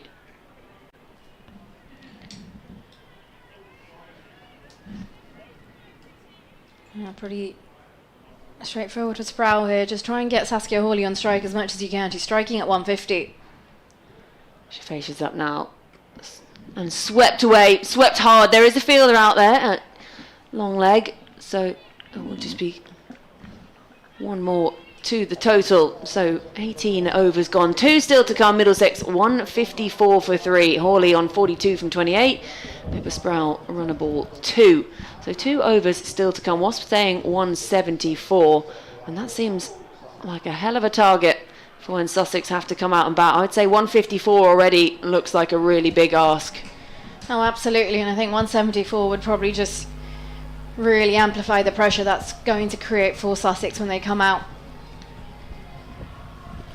O'Neill to continue and complete her spell as well from the sea end.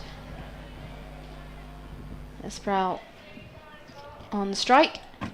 Shuffles outside her off stump and then decides to just drop it into the offside. They'll come through for a single. Almost in 2 minds there about whether to shuffle across and then play that into the leg side. But Eve O'Neill is doing a good job of following the right-hander. Saskia Hawley on 42 now. She uses her feet down the ground and, well, gets bowled. Loses her shape. Head goes all over the space. And, well, Sussex strike again. Smart bowling this from O'Neill. She's again using those variations, that little bit of extra flight. Saskia Hawley's eyes just lit up and she'd almost hit it before it even got to her. And, well, she has to go on the way, the captain, and Eve O'Neill has her second. She picked up a wicket with her very first delivery of the day, and now she's got the big one of the captain. She goes for 42 from 29. Middlesex now 155 for 4. Just didn't seem as committed with that shot there, Saskia Hawley. Unfortunately, she just goes and looked a bit too casual. 42 of 29 deliveries as she walks off the field. She'll feel like she's left runs out there, I think. She was going along really nicely and then just done up by a little bit of indecision in what she was going to do. But the captain is on her way, and it brings Georgia Irving out to the middle. So 2 relatively new batters now. Sproul, she's only faced 3 so far. It's just under 2 overs still to go. The new batter, Irving, comes out to the middle to replace her captain. She's got to face up to Eve O'Neill, who's already got 2 wickets now this afternoon. That's what leg spin can do. In skips O'Neill now. Slightly back of a length. This is cut straight to point, but they'll manage to come through for a single. Good piece of work in the field. Score moves on to 156 for 4. O'Neill at the top of a mark, tosses the ball up into the air and sets off again. Use of the feet. And she, down on one knee as well is Irving, and this is swept away. 4 runs. Races away. That's exactly what Middlesex need towards the back end of this innings. Yeah, just what they would have wanted. She did well. She got down to the sweep and managed to bisect the 2 fielders and had enough on it as well. And they don't want things to sort of slow down just because that wicket has fallen. They've got wickets in hand and they've got just over and over still to play. O'Neill in and tosses this one up, and this one struck firmly straight back to O'Neill by Sproul. Deep cover out on the offside. This is flatter off the back foot. This is cut away down towards deep cover. They'll come through for the single, look for the second and decide against it. That will conclude the over there from Eve O'Neill. And her spell, 4 overs, 2 for 27. Economy of 6.8. Absolutely brilliant there from the young leg spinner. Just 17 years of age. Middlesex 161 for 4 after 19. Yeah, really mature with the ball there. O'Neill came into the attack early on, took a wicket with her very first delivery, and then the big one as well, that of the captain, but economical as well, using her variations nicely, tempting batters in with that extra bit of flight and guile. So now 1 over still to come here. Middlesex 161 already on the board. They'll be pretty happy with 161, but you can see what they can do with this very last over and see what they can set Sussex, because this is going to be a mountain to climb for the girls in the blue and yellow here on their home ground. The first of the double headers here today at Sussex, and we've done really well so far to avoid any extra rain. Talitha Stanley to bowl the final over. She's gone for 22 from her 2 so far, yet to find a wicket. Sproul taps her bat and raises it. And the full toss just dipping down at the toes of Sproul. She pushes this out into the offside and they come through for 1. Score moves on to 162 for 4. Brings Irving back on strike. She just takes guard. They'll be happy with this Middlesex, winning the toss, deciding to have a bat. Clearly had a vision and a goal in mind, and well, they've gone about their business in a very smart, composed manner. Here comes Stanley. Pumps her arms, right arm over the wicket, comes past the umpire, and this is just hoiked down to deep mid wicket, where again Nancy Harmon cleans up, and there's confusion out in the middle. Molly Adams takes the ball. The throw comes in from Nancy Harmon. No communication whatsoever between the 2 batters, and that is just what Sussex needed at the end of what has been a great innings. Another wicket goes down. Really good bit of work from Nancy Harmon. The throw coming in off the boundary. Yeah, just a bit of ball watching going on. Lack of communication between those 2, and well, Sussex were not going to miss out on that opportunity. Another one down for Middlesex.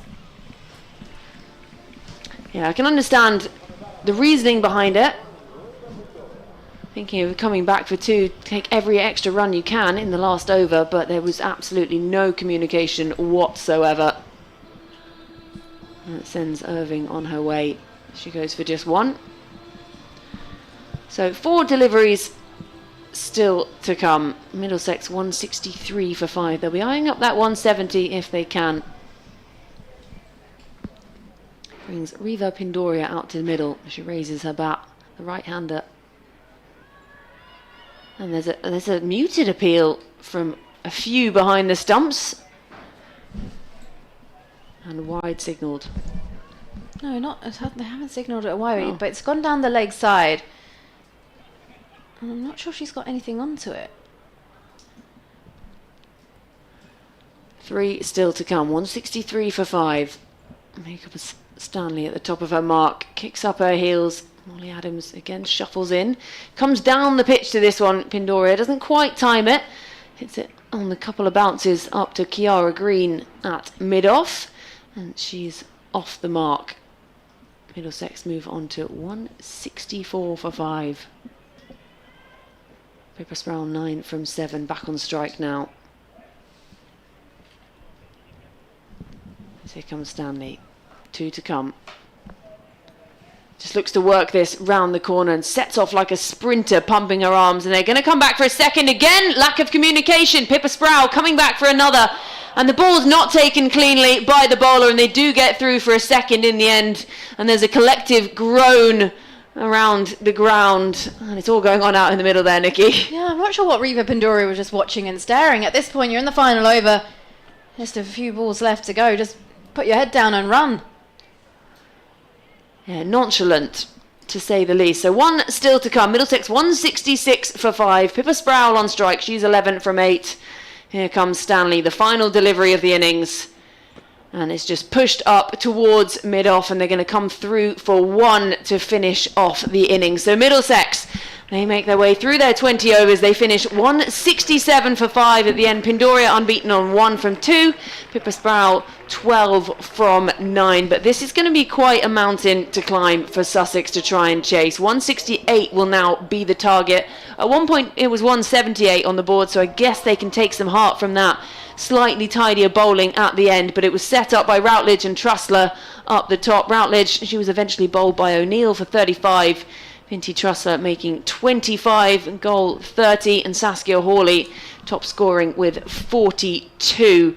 But, well, 20 extras also bowled in there by Sussex, and that's something they really have to think about cleaning up. Perhaps also in their later on games, some work in the field as well. But for now, the target for them when we come back after the short break will be 168 from their 20 overs.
Hi, Cam.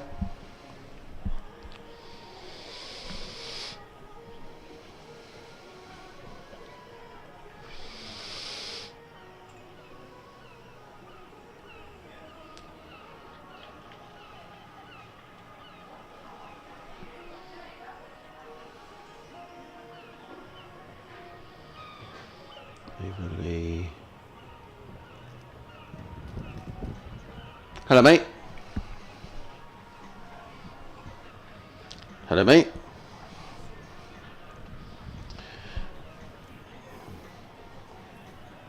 Would you mind if I went first, Cam?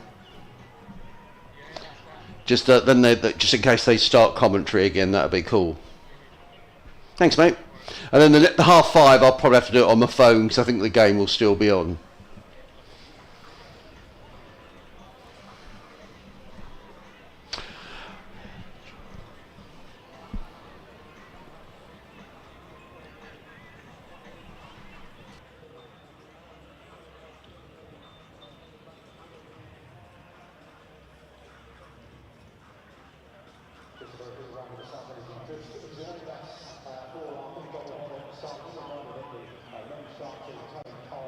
Yes, I am, but I won't be there until probably about 6:30, something like that. No, I'm off on Tuesday and I'm looking after my grandson. So yeah, he's fine, he's great, little George, yeah, he's great. So I'll probably be getting away from Putney about 5:30. So yeah, I should be about 6:30. I think I've put myself down for food. Are you eating? Yeah. Yeah, so I think there seem to be quite a few people going, so it should be quite a nice evening, I think. Were you getting the train in, or? He is 8 months. No, he's not. 7 months. No, 8 months. Sorry, yeah, November he was born.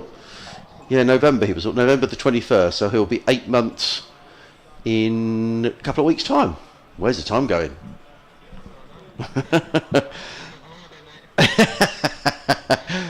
Right, I better turn off because we're online, aren't we? Okay. No problem. Okay, speaking a bit.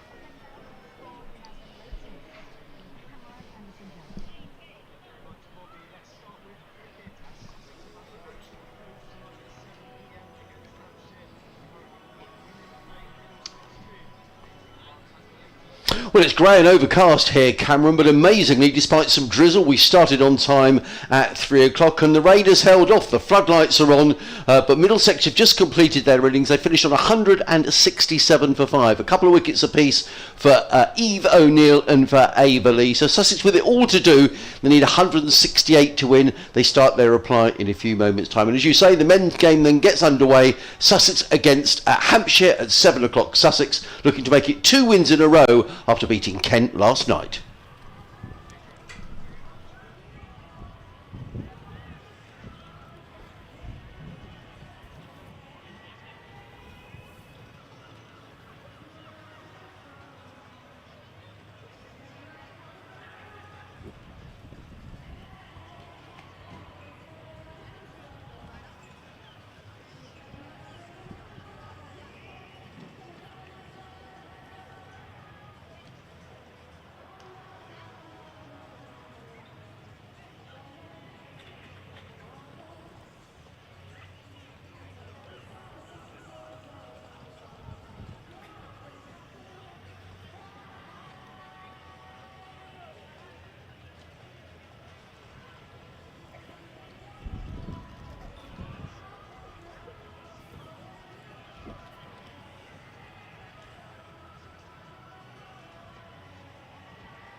Good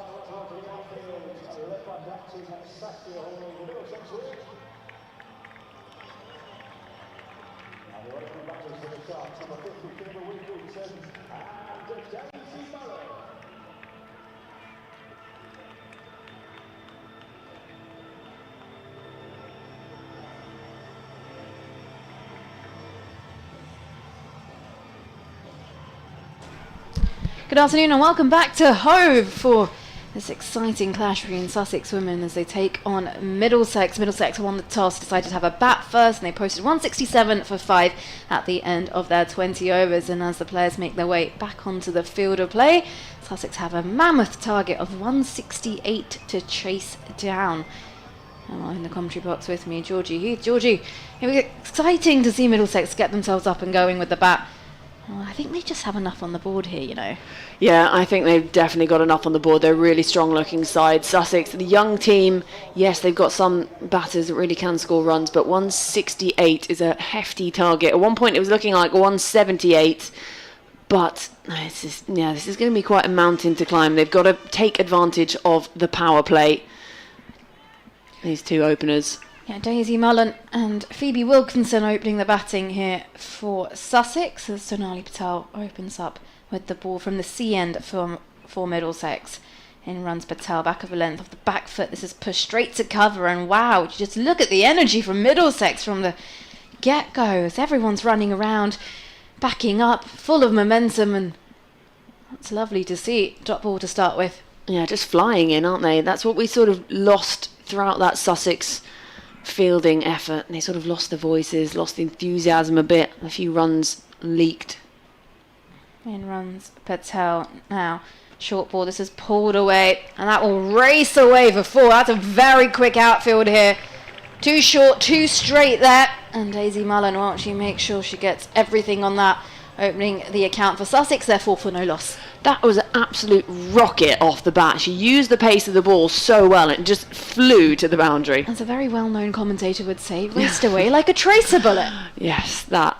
I feel like I can't coin that one myself. Don't think any of us can. That's got trademark on it. As this one played off the hips into the leg side, down towards deep square leg, comes through for a single hit. What actually is a tracer bullet? That's a very good question.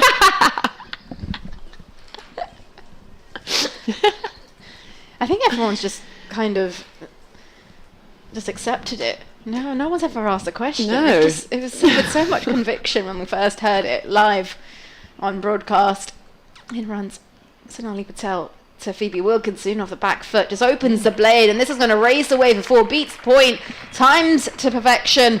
That's a lovely looking shot there from Phoebe Wilkinson, opens her account as well. Sussex move on to 9 for no loss. Yeah, great start this from Sussex, just what they would have wanted. Take on the opening bowler, using the pace both on the onside and the offside, and both batters are just starting to get going. And as we said, they need to take advantage in that power play, try and break the back of this chase. That's going to be still a pretty tall order. Patel in now. This one just jacks back off the surface into Wilkinson. She just manages to come through for a single here. That hits her on the thigh pad and runs down towards third. And come down as a leg by. Yeah, much better from Patel, just tucking her up this time rather than giving any extra width. The breeze just picking up here as it gets gloomier.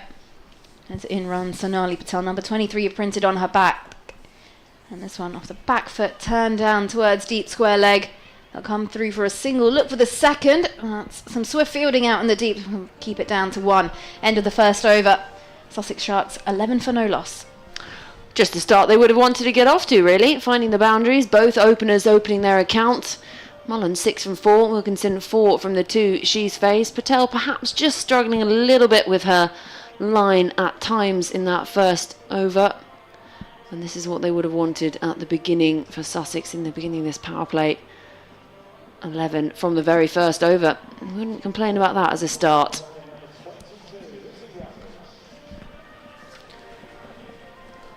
So it's going to be Izzy Routledge to start things off from the Cromwell Road end. So 11 already on the board for Sussex in this chase. That target 168, so still 157 runs away. We started with pace from the C end. We're going to have a bit of spin from the Cromwell Road end from Izzy Routledge. I like this variation. She comes in right arm over. This one just darted into the pitch and pushed up towards deep mid wicket. Who comes around and cuts it off, and it will just be one more to the total. Really bowls that one out the front of her hand there. Kind of just like flicked it through. Saskia Hawley just having a word with Izzy Routledge there, just adjusting her field, saying, "Are you happy?" And now the Sussex batters meet themselves in the middle, have a quick chat. Not quite as chatty as the two Middlesex openers. No. As Routledge comes off maybe almost 2.5, 3 paces. And this is just pushed backward of point. Really nice placement there from Wilkinson. That's going to be 4 more to the total. And this has been a fantastic start from the Sussex Sharks. Wilkinson moves on to 8. The Sharks move on to 16 without loss. Oh, that's really well played there from Phoebe Wilkinson. Actually wasn't as wide as she made it look. She created some good space in the crease. Used her feet. And again, very quick outfield hit. Routledge spins the ball to herself. She's in again now. This time again darted into the pitch and looks to pull that away. Does Wilkinson, and on the bounce goes to short mid wicket, and there's no run. The score remains 16 without loss.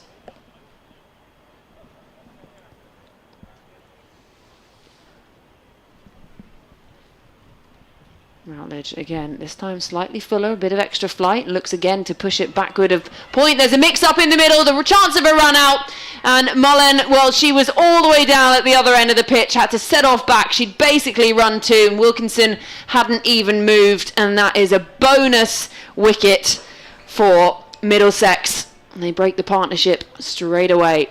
Oh, they've been so frustrated there. Sussex got off to a brilliant start, 16 already on the board. And while there's that mix-up in the middle, I hope that doesn't cost them too much, because that is just the momentum they needed to kick off this chase. It was just complete lack of communication. There was never a run there. Fielder easily taken, got it back to the bowler. And 1 already down now for Sussex, and just a bonus wicket, a gift of a wicket to break the opening partnership. In complete contrast to the first innings, when Middlesex didn't lose their first wicket until 61 runs were on the board.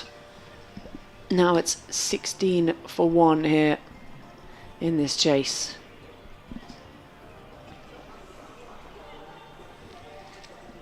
Well, I'll be happy that they've broken that partnership, because they are going off to a flyer.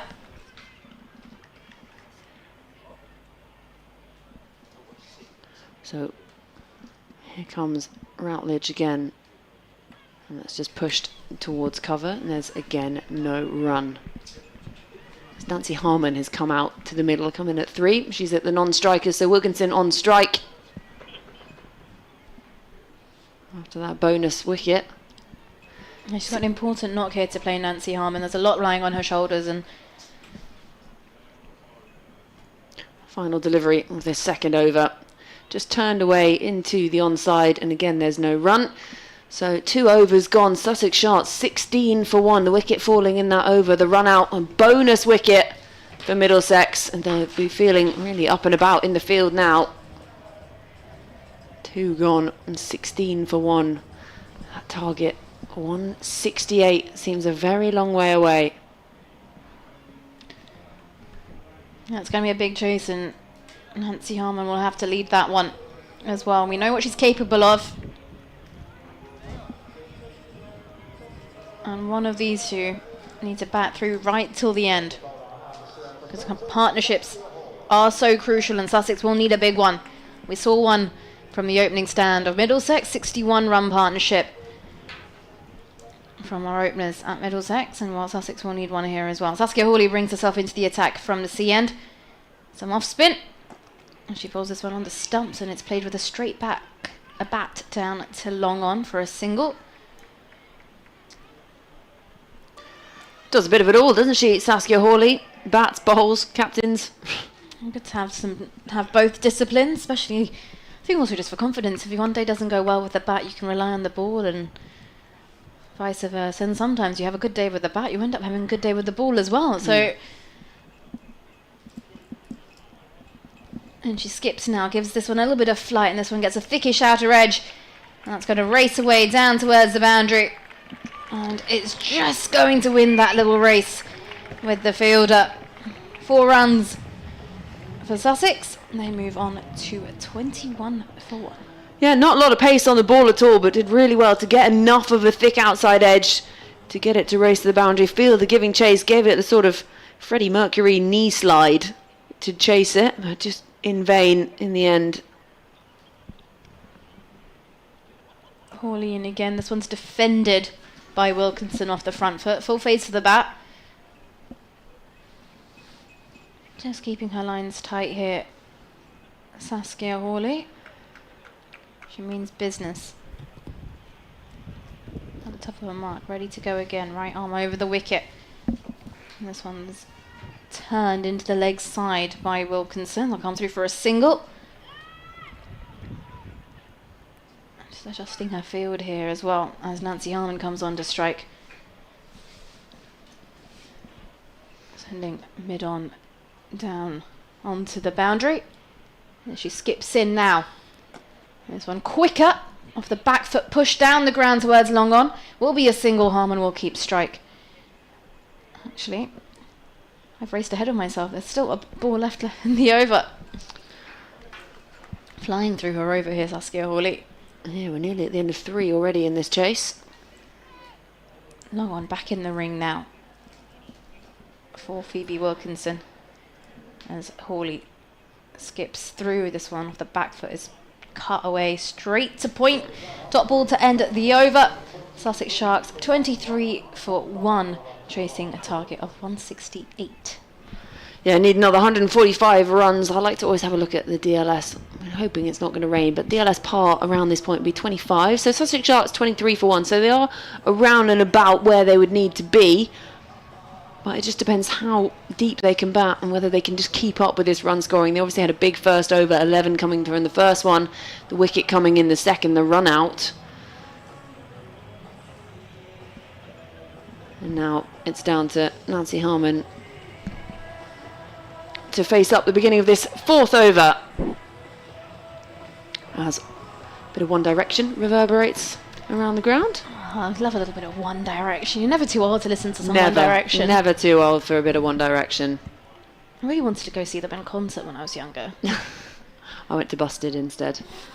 Harmon faces up now. Flighted deliveries, pushed uppishly back past the bowler.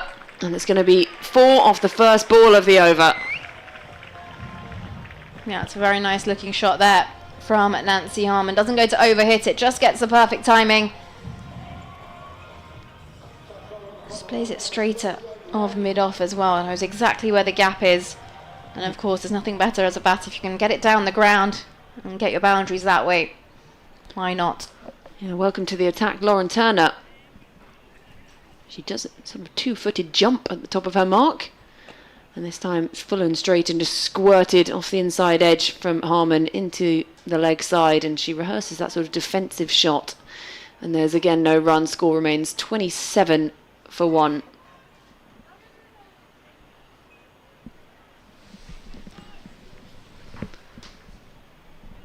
Again at the top of her mark. Just bringing 45 up inside the ring. Pushing out long on. Yeah, third's come into the ring now. Finds the outside edge and it beats the keeper, and it'll be 4 more. Streaky runs from Harmon, but they will take them however they come if it keeps them up with that run rate. Yeah, it doesn't matter how it comes as long as it's 4 in the book. I'll be happy with it because Sussex will need definitely a few more of those to get themselves closer to that target. Turner again at the top of her mark. 31 for 1 on the board. She comes bounding in And Harmon goes aerial up back over the bowler's head. Not got enough on it. And long on will come cut it off. And after all that effort, it's just one more to the total. Sussex Sharks move on to 32 for 1. 2 still to come in this over. 9 already from it. The required rate, 8.3. Well, they're keeping up with that at the moment.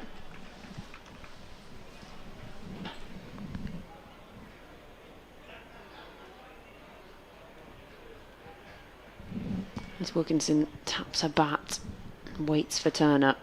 This one's slightly shorter and is pushed off the back foot up to extra cover. And there will again be no run. 1 still to come in this over. 32 for 1, Sussex Sharks. An important Sussex here also capitalise on the power play. Middlesex posted 59 for no loss after their 6 overs. So final delivery of the 4th over to come. She does the double-footed bounce, does Turner. And she's in again. And again rocks off the back foot, pushes this up, and deep cover comes in off the boundary to cut it off and keep it to just 1. So Wilkinson will keep strike for the beginning of the next over. 4 overs gone, Sussex Sharks, 33 for 1. Harmon 11 from 6, and the opener Wilkinson 14 from 13. The wicket to fall, that of Mullen, run out. Well, it was a hell of a lot of confusion, lack of communication out in the middle. She went for 7. Yeah, it's definitely something that she wouldn't want to be watching on repeat when she gets back into the dressing room with the analyst either. Just those moments of brain fade as well. We've all been there. We've all been there. I don't think you can call yourself a complete cricketer if you haven't had that, actually. It's all part of the parcel. Izzy Routledge changing ends now. She's going to be bowling from the C end. Gave 5 runs in her first over. In for her second now. Phoebe Wilkinson on strike. 14 to her name. In comes Routledge right on the money here. This is defended off the back foot by Wilkinson. Routledge fields of her own bowling. So we've got a short third, backward point, deep cover, extra cover, mid off. As in she skips a bit more flight here from Izzy Routledge, and this one goes down as a dot again as it's dug out by Wilkinson. Mid on, deep mid wicket, and a backward square leg in play for the off spinner, as this one is hit down to deep mid wicket by Wilkinson on one knee, goes for the slog sweep, doesn't quite muscle it through, and it goes down to Sonali Patel just on the 1 bounce. They'll come through for a single.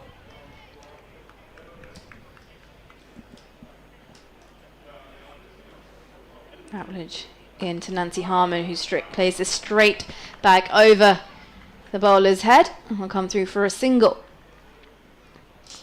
She likes going straight down the ground here, Nancy Harmon. She likes trying and playing shots in her V, and Middlesex are aware of that, because as soon as she's on strike, mid-on drops back onto the boundary.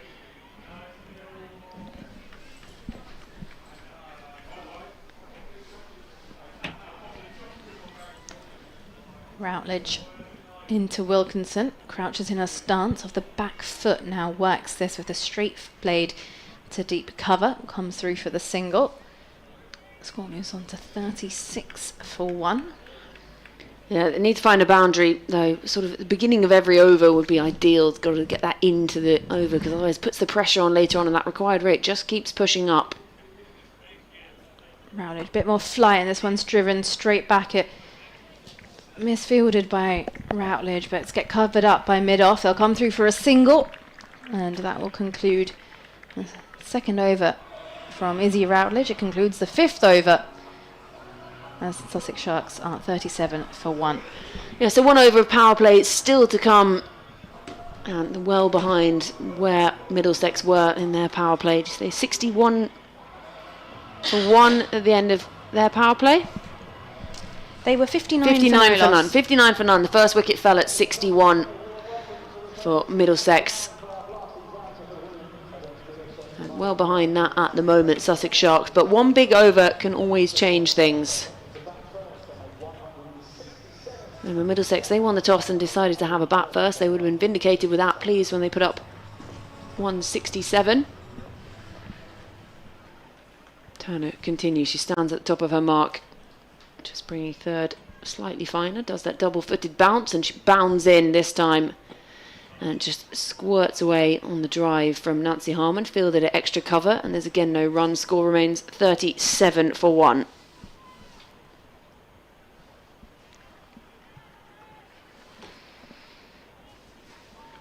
Harmon 13 from 9. Hefty strike, healthy strike rate, but needs to find a boundary in this over.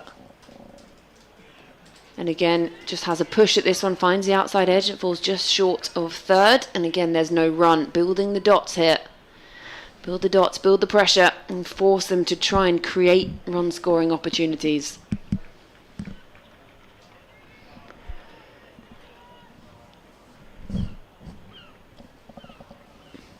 Turner again at the top of her mark. Double-footed bounce. Pumps those arms and just full and clipped away by Nancy Harmon. That's going to go out to the boundary. One bounce out to deep square. And finally she finds the boundary and breaks what had been a very tidy few deliveries from Phoebe Turner. That's a stunning shot there from Nancy Harmon. Absolutely brilliant. Slightly fuller delivery from Turner, right on the legs, clipped away. It's a shot that I saw Smriti Mandana play the other day in a T20 international against England, and one Nancy Harmon's done it straight here down at Hove against Middlesex. Here comes Turner again, slightly shorter this time. Harmon has a feel for it, and it's fielded just outside the ring by Saskia Hawley at extra cover. And adds one more to the total. Sussex Sharks 42 for 1. 2 deliveries still to come in the power play. And they are up with what the DLS would be suggesting at this point, should the heavens open and the rain fall. But we're crossing our fingers and toes and everything else, so hope that the rain doesn't make its way down here to Hove. Wilkinson taps her bat and waits for Turner. This one full and just squirted away and worked off the pads. Really well stopped at 45. The diving one-handed stick gets the appreciation from her teammates. That's a brilliant stop there at 45. Ball was absolutely racing away, just stuck her hand out. It just happens to be one of those that just stick. So final delivery of the power play. 6 runs from the over so far, 43 on the board. And Harmon goes aerial this time out to deep mid wicket and stopped on the one bounce. Ball comes in, one more to the total. 7 coming from the over, 6 overs gone. End of the power play, Sussex Sharks 44 for 1. Yeah, Middlesex were 59 for no loss at the end of their power play, so just slightly behind here, Sussex, if we're having that comparison. But it's important, as long as these two stay out there in the middle of that partnership building currently. But it's important that once you get out there, you start to get the feel of things, and you make that small start. You've got to convert it. You don't want to be out there and then let the lower order have too much work to do at the end.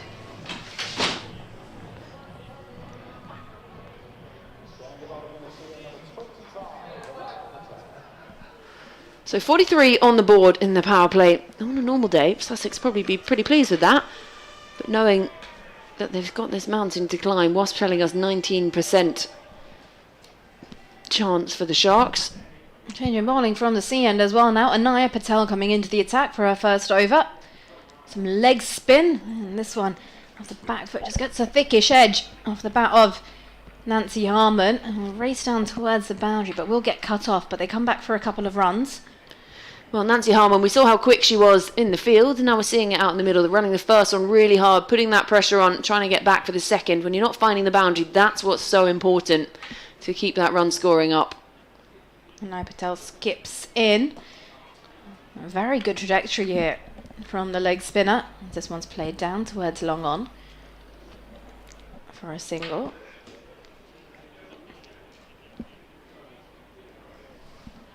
Number 25 printed on her back. Already at the top of her mark, ready to go. Phoebe Wilkinson on strike. She's on 17 from 18 deliveries. As Patel skips in.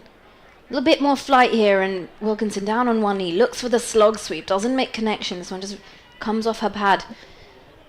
And it goes down as a dot in the book. And that's just what's happening with the bit of pressure building. She's having to try and create those opportunities to try and find the boundary. Good stuff here from Anaya Patel. Really good trajectory she's bowling with. This one off the back foot is played straight to point by Wilkinson. I don't see this sort of trajectory that consistently in the women's game as well, especially with leg spinners. She's got a really sidearm action. Normally see a bit more flight in the women's game, but she's got a really nice controlled action here. Wilkinson down on one knee, goes for the sweep this time, does come out the middle of the bat, down towards deep mid-wicket, just for the single.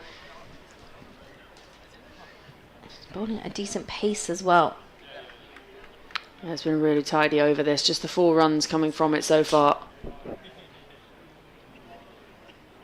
Nice smooth action as well, nice little rhythm as she skips through over the wicket, and this one off the back foot now, down towards deep cover. Comes through for a single, and at the end of the over, 7 overs gone, Sussex Sharks are 49 for 1. Yeah, just the 5 runs coming from it, a really tidy over from Patel. And just not giving them any room to try and take her on. At certain points, they're going to have to really try and create these opportunities, these 2 batters. They're both set and they both are in. Harman 23 from 16, Wilkinson currently 18 from 21. So 2 batters that have had some time out in the middle now, but just unable to find the boundary. 7 gone, 49 on the board. That required rate now up at 9.2. We're going to have another change in bowling. So from the Cromwell Road end, Hannah Davis has been handed the ball. A long blonde ponytail. She adjusts that ponytail before she starts her over. Pushing the fielder out onto deep cover boundary. And out a deep mid wicket. Deep square leg. She's in now. Right arm over, extra flight this time, and just squirted into the leg side by Harman. And they settle for just 1 run off the beginning of the over. Brings up the 50 for Sussex Sharks. 50 for 1 after 7.1 overs.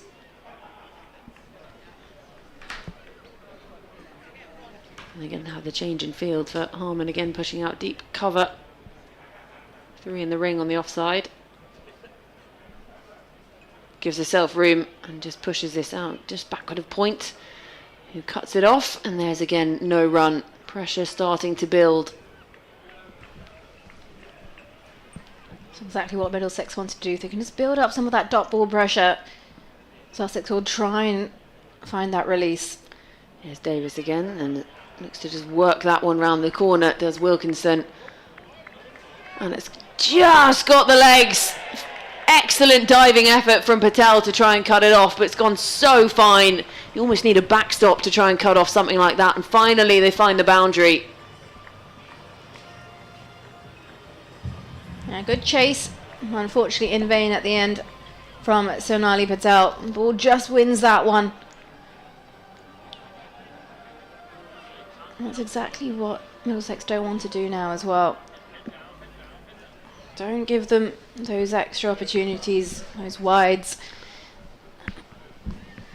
Lets this one go through. Perhaps thought it was going to be wide on the offside. Always tries to overcompensate from the leg side. Wide the ball prior to this, and then goes too far outside the off stump here, Davis.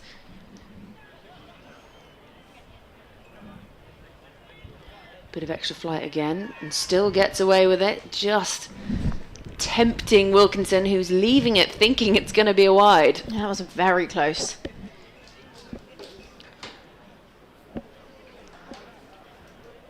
But in the end, dot ball. She's in again now. That extra flight, and just down on one knee, sweeps this away out to deep mid wicket. Stops it with the old school long barrier. There'll be 1 more to the total. Still 1 to come in the over. Sussex Sharks 56 for 1. Harman now facing up. She's 24 from 17. Here's Davis. Flight. And just stopped in her follow through. Really good work getting a hand to it. And they scamper through for 1. So it brings the 8th over to a close. 8 gone. Sussex Sharks 57 for 1. Harmon 25 from 18. Wilkinson 19 from 25. Yeah, that just caught her on the end of the finger. That's going to, if anything, at least warm her hands up for the rest of the fielding session.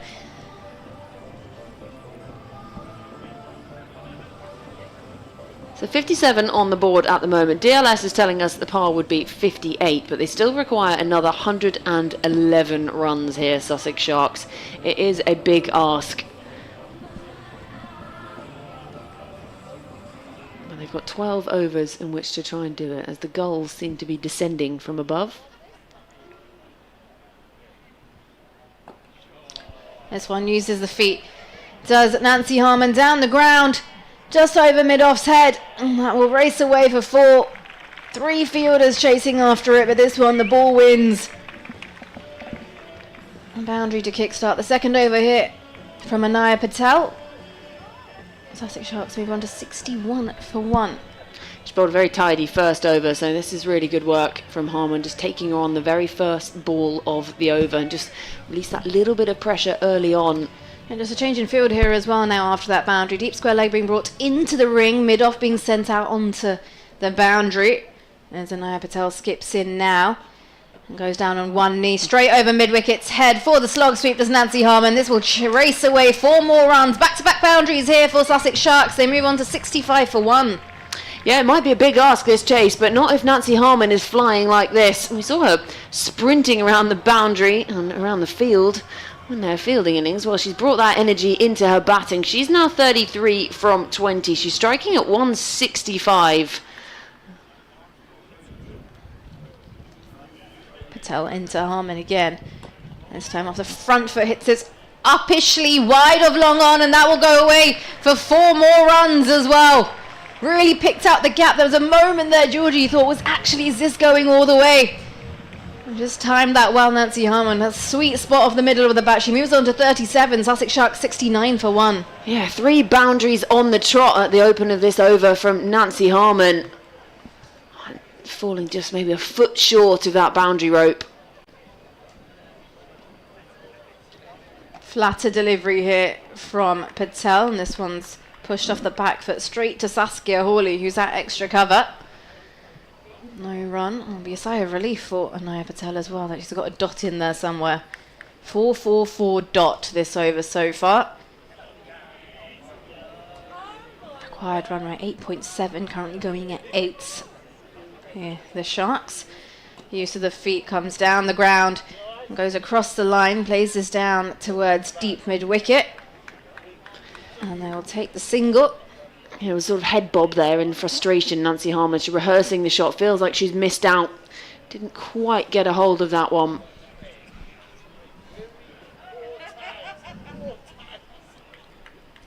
Three boundaries, obviously, it didn't seem enough for her yet. In skips Anaya Patel. A bit of flight this one, and takes the pace off. It's driven into the offside, down towards deep cover by Wilkinson. She'll take the single. And she'll keep strike at the end of the over. Sussex Sharks are 71 for 1 after 9. Yeah, big over that one for Sussex Sharks. Nancy Harmon striking it nicely. Wilkinson keeping her company, but Harmon, she's doing the heavy lifting.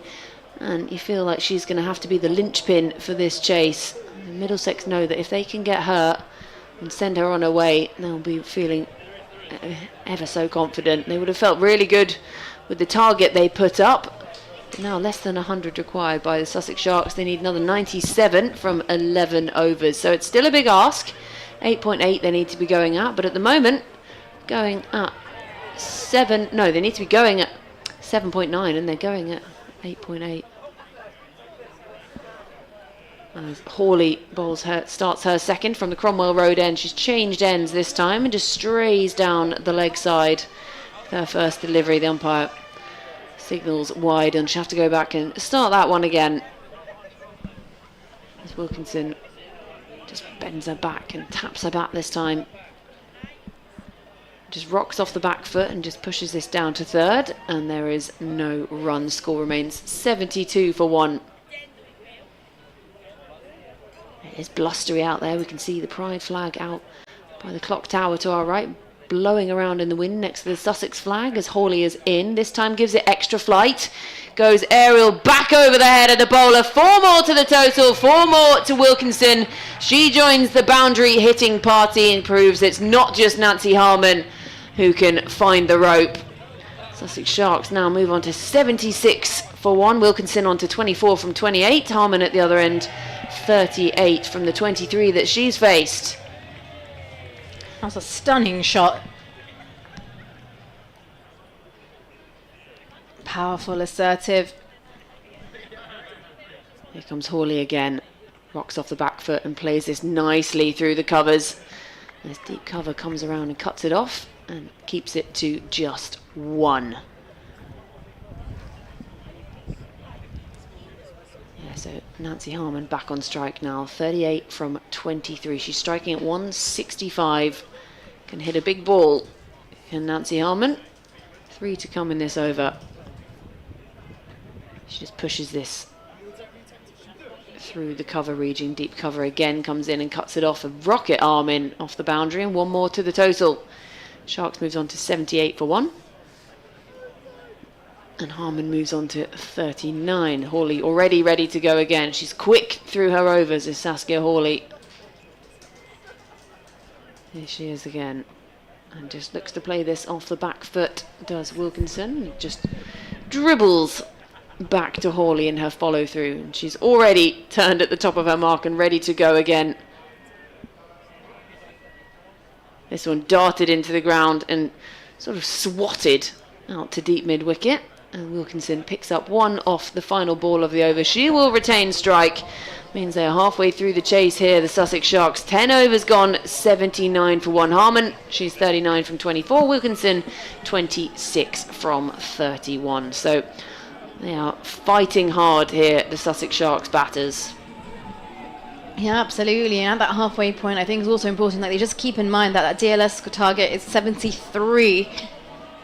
And make sure that they're always ahead of that. They currently are as it stands, but you don't want to slip underneath, especially if there is bad weather around. Izzy Routledge comes back into the attack from the CN to bowl her 3rd over. She's gone 2 overs, 0 for 9 so far. Very economical from her. She's into Phoebe Wilkinson, who's on 26 from 31. Tosses this one up, played into the leg side. It's missed by mid-wicket and it races away down towards the boundary. 4 runs that really shouldn't have been given there. That should have been cut off in the ring. Finty Trussler, the fielder at mid-wicket, acknowledges her mistake and she looks up to Izzy Routledge and says, sorry, that's my fault. Sussex Sharks move on to 79 for 1. It's so interesting, isn't it, how it can just ebb and flow the game. They were so tight. Sorry, 83 for 1. They're so tight in the field earlier on, but just a few errors creeping in. Routledge in, and this one off the back foot is played to cover. Saskia Hawley, very quick direct hit at the striker's end, but I think Nancy Harman's just made herself in pretty comfortably. And that's what they have to do at this point. They do have to just keep pushing through. Try and put that pressure on the fielder. The direct hit so often can end in catastrophe for a batter, but she survives. And that Wasp now up at 58% for Sussex Sharks. Under the floodlights here at Hove. Been on all afternoon. It's been a gloomy day. There was a point earlier we thought the rain might scupper. Routledge in again, and this one just skids off on the surface. Harman looking to access the offside. That beats the bat and goes straight in to the gloves of Sprout.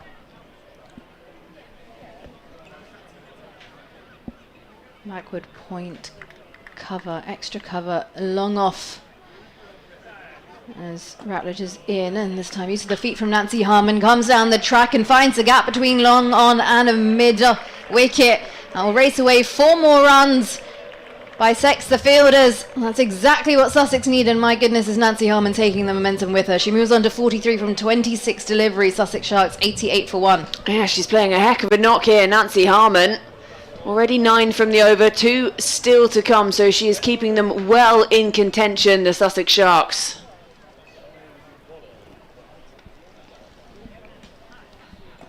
Flatter delivery.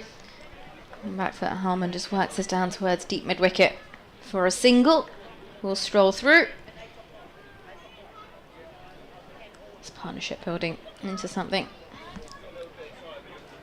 very strong here for the Sharks. Long off's been brought into the ring. Cover's been pushed out onto the boundary on the offside for Wilkinson, who takes her guard now. Off the back foot. Pulls this to deep square leg. Reva Pindoria fields. It will just be the single. Wilkinson keeps strike at the end of the 11th over. Sussex Sharks are 90 for 1. We've got a game on our hands here, Nikki. Sussex Sharks 90 for 1. DLS telling us 80. So they've still got 9 overs in hand to make 78 runs, and they've only lost the 1 wicket as well. Nancy Harmon absolutely flying, 44 from 27, but you can't ignore the input from Wilkinson at the other end as well, 32 from 34, and this is what you want, a partnership like this after losing a pretty sloppy early wicket. The run-out opportunity and lack of communication, these two came together and have just taken on the bowlers, often opening the over with a boundary and taking that little bit of pressure off later on, and then being able to just push on from there. That required rate now 8.7. It was up at 10 at one point, but they dragged that back down. And the two just come together for a little discussion in the middle. I say come together, they've actually more shouted at each other from a few yards away, not quite got to the middle of the pitch. Don't blame Nancy Harmon though. She's been running around on the field, running out there in the middle, and she can save herself a few steps. Why not? Yeah, she's got steps in already. She doesn't need to come any further down the pitch. So Turner back into the attack now. Gone for 17 from her too so far. Right arm over the wicket, and that's just squirted away down to deep square, and it'll be 1 more to the total. Wilkinson adds another to her tally. She moves on to 33. Sussex Sharks now 91 for 1. Brings Nancy Harmon back on strike. She's striking at 163. She's already hit 7 fours. There's that bounce from Turner. She's in now. Nancy Harmon pushes this uppishly through the covers. Deep cover comes in. Cuts it off, so it'll be just another 1 to the total. Harmon moves on to 45. Sharks move on to 92 for 1. Wasp is now up at 62%. So whatever maths predictor is doing the equations behind the scenes thinks that Sussex Sharks are well in this game, and I can't help but agree at the moment. Harmon faces up. Beg your pardon, Wilkinson faces up, pushes this up through past cover. And they rotate again for 1. Doing really well actually, rotating the strike here, these two, when they're not able to find the boundary, running hard. And sharing the strike at the moment.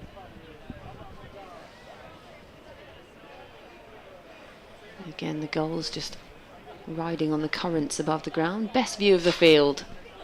As Turner is in again, right arm over the wicket. And looks to drive this Harmon, and can only find the inside edge down to 45. So another 1 to the total, dealing in singles at the moment this Saturday evening.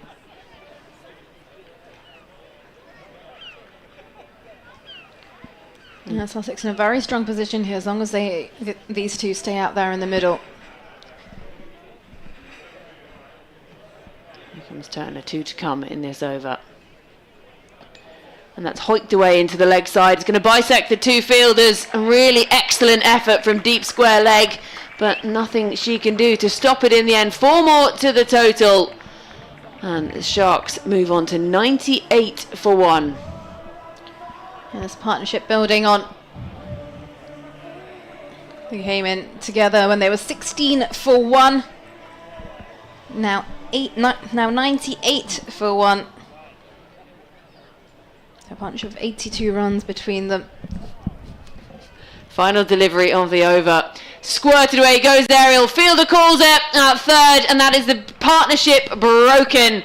Nikki Chowdhury, I'm blaming you for that one. The partnership of 82 comes to an end, and Wilkinson, just looking to try and continue that momentum, now has to trudge off back to the dugout.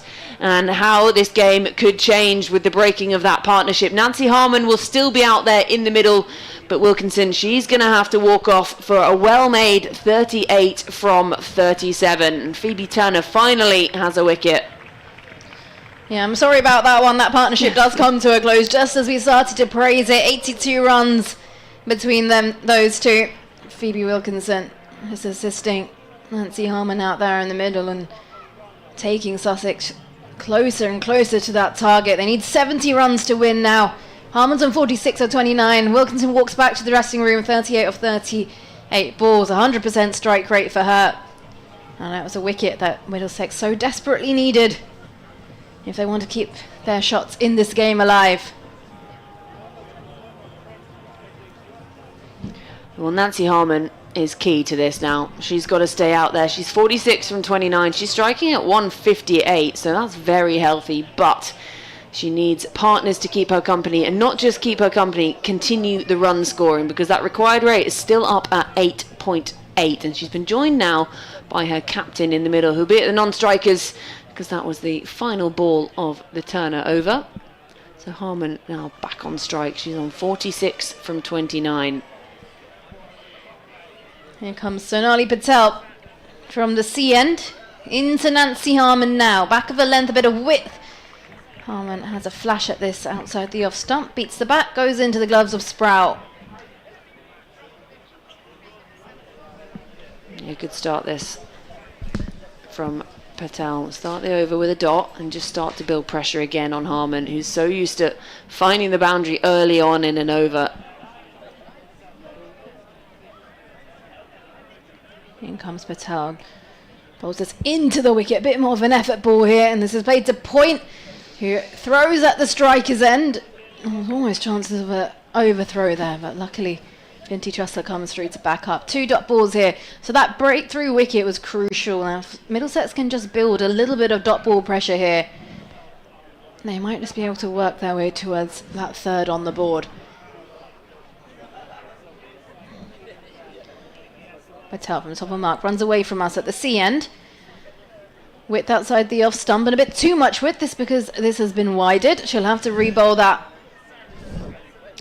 Yeah, you can see what she's trying to do here. She knows that Harmon wants to have a fish for these ones outside the off stump, so she's just trying to tempt her. That time just a little bit too much from Patel.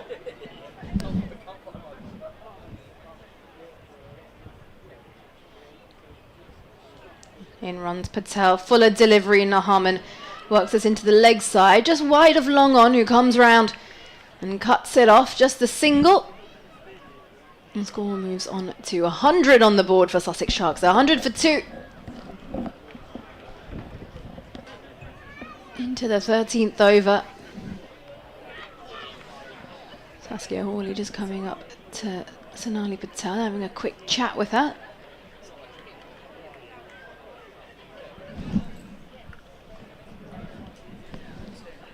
In runs Patel, she's ready to go. Opens the face of the bat here, does Kiara Green. Goes straight to backward Point. There's a dot ball. Good over here so far from Sonali Patel. Dot, dot. Wide. Single dot. Yeah, she'd be really pleased if she can get through an over without a boundary. Kiara Green, the new batter out in the middle. Just a big discussion here between bowler and captain.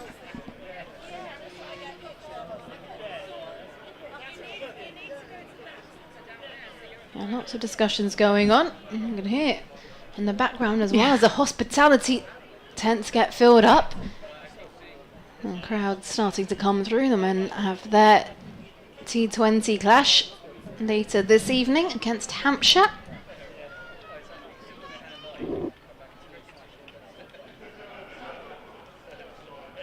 Discussions over. Sonali Patel ready to go. Into green, and this one inside edge down towards deep backward square. They'll come back for two. They really have to run fast. There's a direct hit, and the finger goes up. She's gone. Kiara Green does not get back in time. What a fabulous piece of fielding. That's exactly what Middlesex needed. Astonishing bit of fielding. The fielder made up so much space to get to that as well, sprinting like Usain Bolt to get to that ball, and then the throw came in, and it sort of all happened in a bit of a blur really, because the throw was such a rocket arm, took out the stumps on the way through and then just carried on flying. And at first I thought it hadn't hit the stumps and it just gone wayward, but that is exactly what they needed. And what a moment that is for Middlesex. Could that be them dragging the game back into their advantage? Love cricket, just it ebbs and flows, and that's a fabulous piece of fielding. I believe it was Riva Pindoria, if I'm not mistaken. And that's quite a big boundary. So from where she's collected the ball down between deep backward square leg and where fine leg would be, direct shy at the stumps at the striker's end. She's probably got, what, 1.5 stumps to aim at there? And she throws it in, absolutely nails it.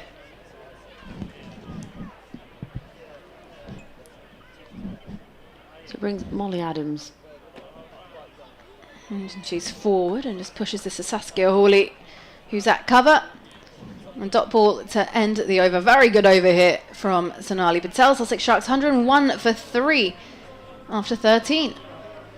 Yeah, it was interesting, isn't it? Because we were just saying how the tidy over was going to start building pressure. They were going to have to take it on and something. And then a wicket comes out of absolutely nowhere with the run-out opportunity. The direct hit so often leads to a wicket, and it's exactly what's happened here. So Nancy Harmon is still out there in the middle, so she's having to sort of steer the ship and at the same time do the rowing. She's having to do a bit of everything. 47 from 32 as young Molly Adams has come to join her out in the middle. So 7 overs still to come, and they're exactly on par with what DLS is suggesting as Harmon faces up to Turner and just pushes this up through the legs of Molly Adams at the non-strikers, and the fielder comes in from long on and cuts it off and keeps it to just 1.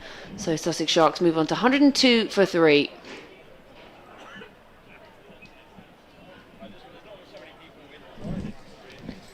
They just bring themselves back into this game here, Middlesex. Wasps gone down to 40 here.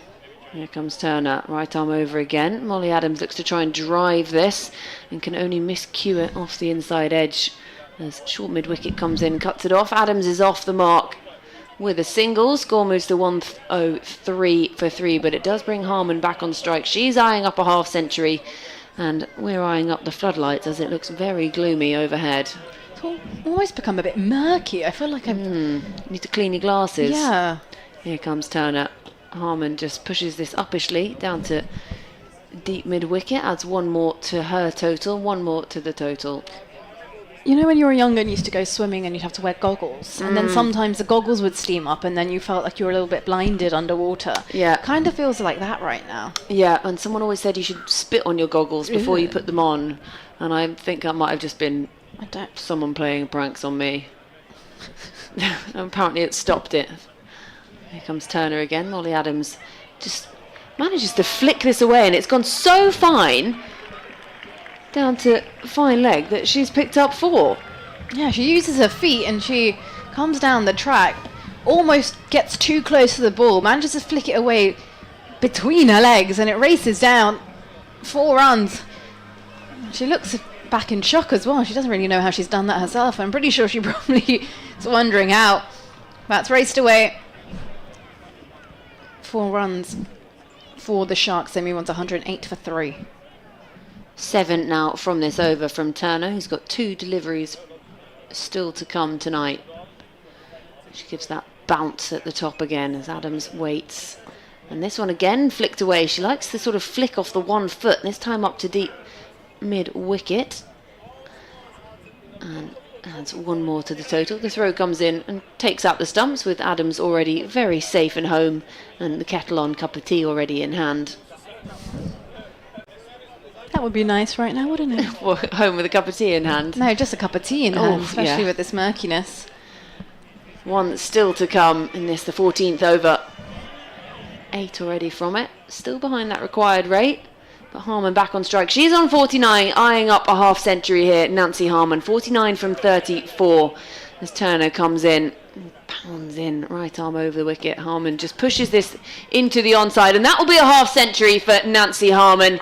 She's batted really well here tonight. She raises her bat around the ground. She knows it's not job done just yet, but brings up her 50 in 35 balls, hitting 7 fours along the way. The flames go up. She pumps fists with Molly Adams out in the middle, but now it's back to business because it is not all done just yet. She's got to try and see this team home. If she's there at the end, Sussex Sharks can very well see themselves home to victory. 14 overs gone, Sharks 110 for 3.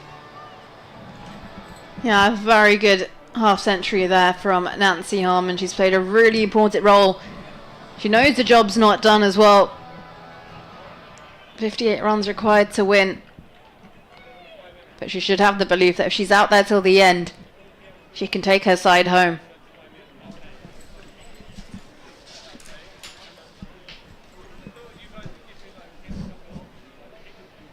Here's Sonali Patel into Harman, and she's taking this ball from outside the off stump down towards deep backward square. She'll come back for a couple of runs, has to be quick, puts in the dive. And actually, overall, that's some brilliant cricket to see from both sides. Commitment from Harman with the bat, commitment out in the field, a good throw.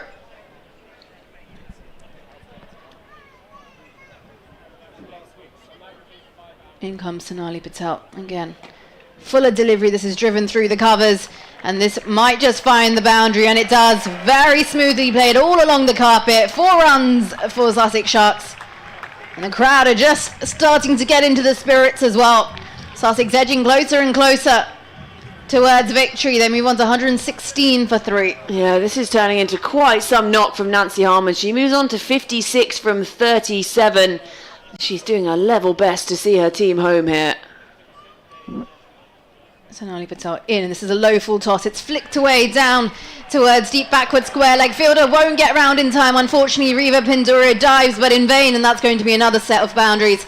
Back-to-back 4s here for Sussex Sharks. They move on to 120 for 3, and Nancy Harman is taking charge. Yeah, 10 now from the over already. It started off with that excellent bit of running to get back for the second, and that meant Harman was still on strike, and she's vindicated that with back-to-back boundaries. 3 still to come. What can Patel do to answer this? She runs away from us. She bowls us into the wicket, slightly back of length, and this is pushed down towards mid-off. They'll come through for a quick single. And while this is quite a contrast to the first time these two sides played against each other in the first Vitality Blast game, back at the end of May, Sussex batted first, posted 102 for 7, so a relatively low-scoring game. Middlesex chased that down in 15.2 overs. And we'll here, completely the other end of the stick as Sonali Patel's in. This is hit uppishly through the covers, down towards deep cover. Not the cleanest pickup, it will just be the single. They won't mind this too much though, Sussex, if it gets Harman back on strike. Adams just hanging out at the non-strikers now. She's quick between the wickets too, so if Nancy Harman calls 2, Molly Adams will get her skates on. Sonali Patel makes her way. And this one will come off the thigh pad of Nancy Harman. She looks to access the leg side, misses contact, and it ends with a dot ball. 15 overs gone. Sussex Sharks 122 for 3. They need 46 runs to win. It's game on here. Saturday night down here at Hove. T20 doubleheader action in the Vitality T20 Blast. Sussex Sharks Women taking on Middlesex now, and then the men will be up against Hampshire this evening. All the action from a gloomy Hove, but the cricket's keeping the spirits alive. It very much is. Oh, the floodlights are on, but that just doesn't matter right now because everything coming off Nancy Harmon's bat is an absolute blockbuster. It's Adams on strike now as Hawley's back into the attack. She looks to hoik this into the leg side. 3 fielders converging and deep mid-wicket cuts it off. 1 more to the total. Brings Harmon back on strike. She's 61 from 40. Saskia Hawley into her 3rd over here. She's quick through her overs as well. She's in now, and Harmon just turns this away into the onside. Molly Adams looks to set off down the wicket, has to scamper back. She's sent back by Harmon. That's the last thing they need. Just a freak run out. Harmon back on strike again. As Hawley is in a couple of steps. Goes aerial, back over the head. And long off cuts it off in the end, so it's just 1 more to the total. Brings Molly Adams back on strike. Harmon on to 62. Sussex Sharks 124 for 3. Still ahead of that DLS par. Just. As this is flighted. And bowls Molly Adams. Saskia Hawley. She has her first wicket of the evening. It's not yet the big scalp they wanted, but it's a dot ball and it's another wicket down. And Nancy Harmon is just watching batters fall around her at the moment. Saskia Hawley, the captain, brings herself back into the attack and she makes the breakthrough and gets rid of Molly Adams, who can be dangerous later on. Sussex Sharks, they lose their 4th, 124 for 4. Yeah, good stuff here from the skipper. She picks up her first wicket. Although it might not be of Nancy Harmon, but Nancy Harmon will need someone there on the other side just to help her out. 44 runs required to win for Sussex Sharks. They're 124 for 4 now. And out into the middle strolls in Averley. What a knock Nancy Harmon has been playing. She's on 62 from 42 deliveries, striking at 147. This over from Saskia Hawley started off with a single wicket.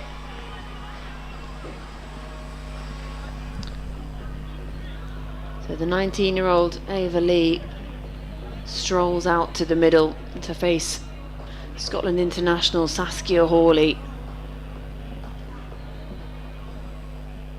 She's already ready at the top of her mark. She's so quick through her overs. Just the 2 runs as well. She's in now. And Lee rocks off the back foot. And there's a slight misfield there at 3rd. And this could well go for 4. Really good work coming around to cut it off.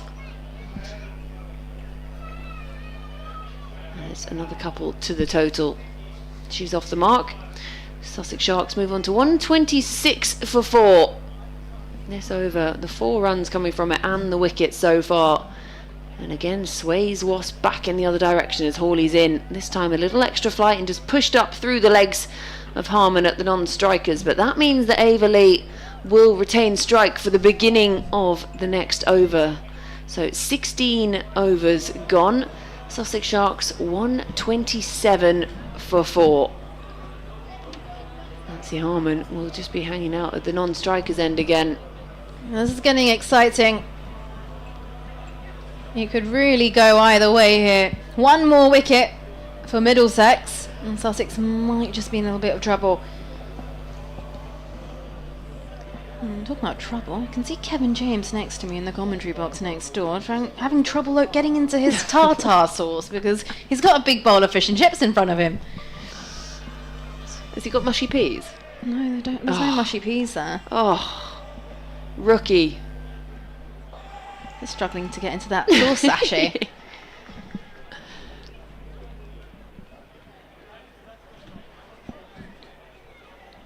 Naya Patel coming back into the attack from the C end. Tosses this one up as this is played off the front foot by Ava Lee to mid-wicket. She looks to set off for the single. And it's fielded by Saskia Hawley, who's doing a fabulous job though, really encouraging her team. That's great captaincy as well. She's really getting involved. Every single ball, she's got something to say to her bowlers. And here comes in. And almost Yorker length there to Ava Lee, who manages to dig it out, plays it down towards mid-on, will come through for the single. Yeah, finally it gets Nancy Harmon back on strike, which is just what Sussex fans would have been looking for. He's got into his sauce sachet now. Oh, good. We can all breathe easy. Yeah. It looks like Adrian Harms is struggling though. As in it skips Patel now. Use of the feet. This has gone up in the air from Nancy Harmon. Fielder under it. But it's completely misjudged it. That's gone over the head. And they'll be able to come back for a couple of runs here. That was an opportunity for the taking here for Middlesex. Completely overruns it. Perhaps just had they stayed a split second longer, they would have just been able to judge where that ball was coming. In comes Patel now. Again, feet used by Harmon. Up and over mid-off, and this will be one bounce for. And she's taking charge here. As the crowd appreciate this knock, she moves on to 68. Yeah, talk about rubbing salt in the wounds. And it was Turner, the previous delivery, who just completely misjudged it at long on, and then she just watches it fly over long off the second time around. And Nancy Harmon is taking this game to Middlesex single-handedly at the moment. She's on 68 from 44. Oh, this is funky stuff here from Harmon. Goes for the ramp. And that might just race towards the boundary. It's cut off. Just getting innovative here as well, which is great to see. She's on 70 now. Yeah, 9 from the over, and at this point, they need Harmon back on strike for the next over. So the best thing that can happen, they need a 3 really. So she's on strike for the beginning of the next over. Patel in, and this one hit uppishly. Saskia Hawley at mid-wicket jumps in the air, gets a hand to it, but not enough, as that will let them come through for a single. Deep mid-wicket comes through to field, and that will conclude the end of the over as well. 17 overs gone, Sussex Sharks 137 for 4. Yeah, you can see the Sussex fans' knees bouncing. They've got those sort of fluffy headbands on with the blue hair on top that are so well associated with the Vitality Blast. And they are absolutely loving this game. I mean, what a thriller we've been in for here. And then we've got another game coming up later with the men's as well. A few more fans rolling in, and they'll be thinking, why didn't we get here a couple of hours earlier? Because this is blockbuster stuff now. Especially Nancy Harmon, who's on strike now, to Saskia Hawley, who begins her final over of the evening. Again, tries to do something a little bit funky with the ramp. Moves early, Harmon. Keeper gives chase. And they only come through for 1. So Harmon finds herself at the non-striker's end at the moment. Ava Lee on strike needs to find some runs or get Harmon back on strike. She's 72 from 47. As the boys tuck into their fish and chips next to us. Getting themselves all geared up for the men's game. Appetite whetted by the women's game, fueled by fish and chips. As Hawley's in again, and she looks to turn this away into the leg side, and the slow finger goes up as Lee is struck on the pad, and Saskia Hawley has her second of the evening. Nancy Harmon again at the non-strikers, watching wickets fall all around her, and Ava Lee has to trudge off back to the dugout with her bat under her arm, and Middlesex are just turning the screw when it matters. They really are. Saskia Hawley comes in. She's almost on both knees, pleading with umpire Amy Coyne. And when that finger raised up slowly, but got there in the end, almost just looking up to the gods and saying thank you. Both hands in the air from Saskia Hawley. And she's picked up 2 already into her final over of the spell. Sussex Sharks 138 for 5. I'll say it was a very slow finger raise. It was, wasn't it? It was really the sort of death raise, and you think it's not going to happen, it's not going to happen. But in the end, off she goes. So it brings Talitha Stanley out to the middle to join Nancy Harmon. Nancy Harmon is just standing at the non-strikers at the moment. She's 72 from 47. And, well, she has put in a mammoth effort into this chase. They have fallen behind what the DLS part would be suggesting at this moment. But let's see what Talitha Stanley has to say about it. 4 deliveries still to come from Saskia Hawley, who is coming round the wicket to the left-hander. Gives it that little bit of extra flight, just turned around the corner. And it brings Nancy Harmon back on strike. Stanley off the mark. Score moves on to 139 for 5. Nancy Harmon on strike on 72. 3 balls left in this over into the 18th. And back over the wicket now for Hawley to the right-handed Harmon, who steps across to the leg side, gives herself room and can't make contact. So it's a dot ball. This has been really good stuff from the Middlesex captain. Saskia Hawley picked up 2 wickets now, but also just keeping it economical. She's in again now. Harmon looks to tweak this into the leg side as long on comes around and cuts it off, and it's just 1 more to the total. 1 to come in this, the 18th over from Saskia Hawley. A successful one, a wicket, and just the 3 runs so far. As Talitha Stanley waits and surveys her field round the wicket again to the left-hander here. Saskia Hawley, her final delivery of the night. She still has an input as fielder and captain, but it's the last chance she has with the ball in hand. She's in now. And goes aerial, this time to Talitha Stanley. Fielder at deep mid-wicket, caught in 2 minds there, deciding whether to come in and take the catch or not, or just cut off the boundary, and sets herself and settles for cutting off the boundary. So a great over that one from Saskia Hawley. 18 gone, 141 for 5. Hawley finishes her 4 overs, 2 wickets for just the 24 runs. So 2 overs still to come here. 27 runs to win. It's a big ask. It is, and Izzy Routledge being tasked with bowling the penultimate over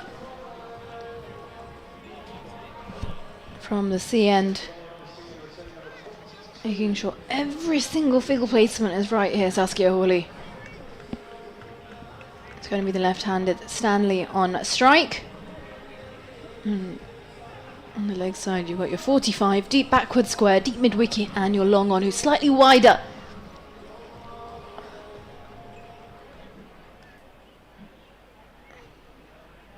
She'll be seeking her boundary options. Middlesex doing their best to cut them off. Round the wicket to the left-hander, and there's a finger goes up for a stumping. She misses the bat. Beautiful delivery there from Izzy Routledge.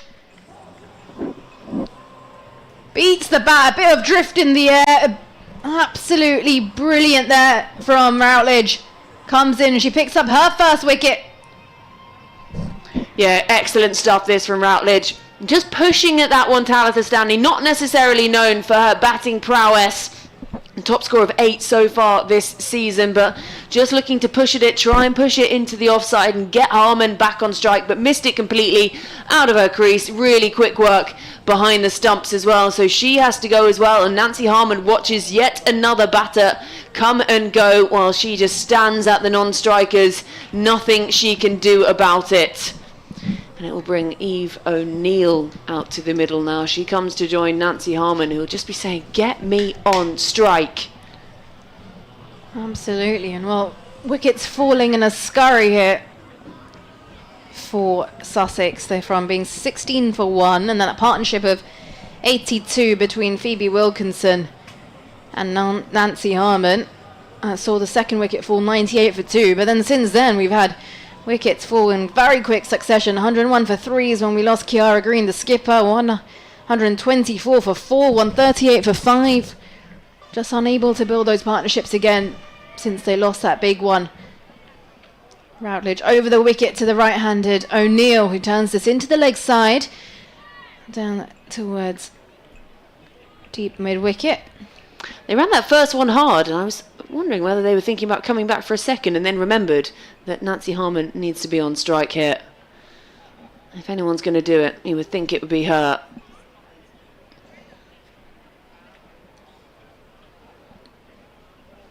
Short third's been brought around onto the leg side to 45 now.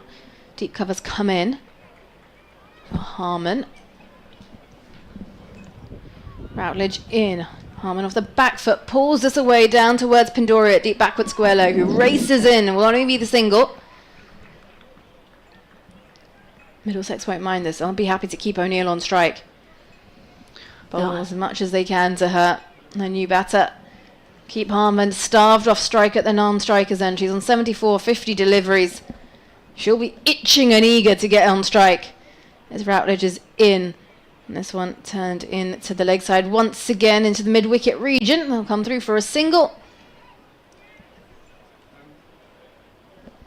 Just saying at this point though, you'd want to keep O'Neill on strike. That mid-wicket area is empty and there is a single there all day long. Maybe just block that area up.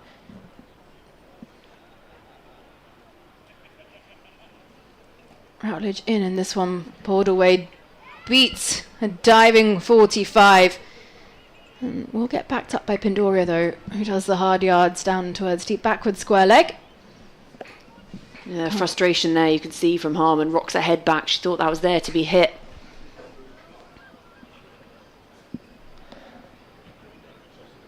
Just coming together, these two now. In the middle. Having a chat.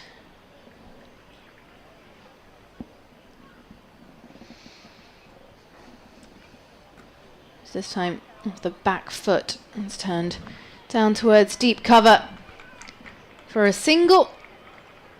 That will conclude the end of the over. Wicket from it for Izzy Routledge. She picks up her first. She concludes her spell as well. Brilliant bowling from her. 19 overs gone. Sussex Sharks 146 for 6. Routledge finishes 4 overs, 1 for 25. So 1 over still to come here. 22 required off the final over, but it'll be O'Neill on strike to begin the over, taking the single off the final ball of the previous. So Nancy Harman again just chilling out at the non-strikers end. She's 75 from 51, so there's nothing she can do at the moment except get her skates on and get running. For O'Neill, it's about, well, she can either find a boundary, preferably straight over the rope, or get Nancy Harman on strike. But 22 from the final 6 is a big, big ask here for the Sussex Sharks. It has been quite some chase this, and a blustery, gloomy Hove this evening under the floodlights as the fans just building up and rolling in ahead of the men's game as well this evening. And it looks like it's going to be Hannah Davis who is charged with the 20th over. She just does up her ponytail there with her towel sticking out of the back of her trousers, tosses the ball up to herself, comes in off a couple of steps, and she's in now, and this is just pushed past cover by O'Neill, who scampers through for 1, brings Nancy Harman back on strike. 21 now needed from 5. Wasp saying 1%. Sussex Sharks 147 for 6. Nancy Harman, she's on 75 from just the 51 she's faced so far. It's been a heck of a knock from the Sussex Sharks batter. And if she can see this home, it would be quite something. But 21 is a big, big ask from 5 deliveries. It is indeed. She taps her bat now. She's looking aerial and uses her feet and just not quite timed and pushed up out to a wide mid-off, and they can only come through for 1. It's cut off by Saskia Hawley. So just 2 from the first 2 deliveries. 4 to come now. O'Neill back on strike. This is tidy bowling from Davis. 20 still needed. She's in now, gives it extra flight and well wide of the cut strip, and it's a no ball signalled. Just a few nerves, perhaps a little bit of moisture on the ball, slipping out of the hand. It's a free hit. There it is, there's a signal from the umpire. Free hit for O'Neill.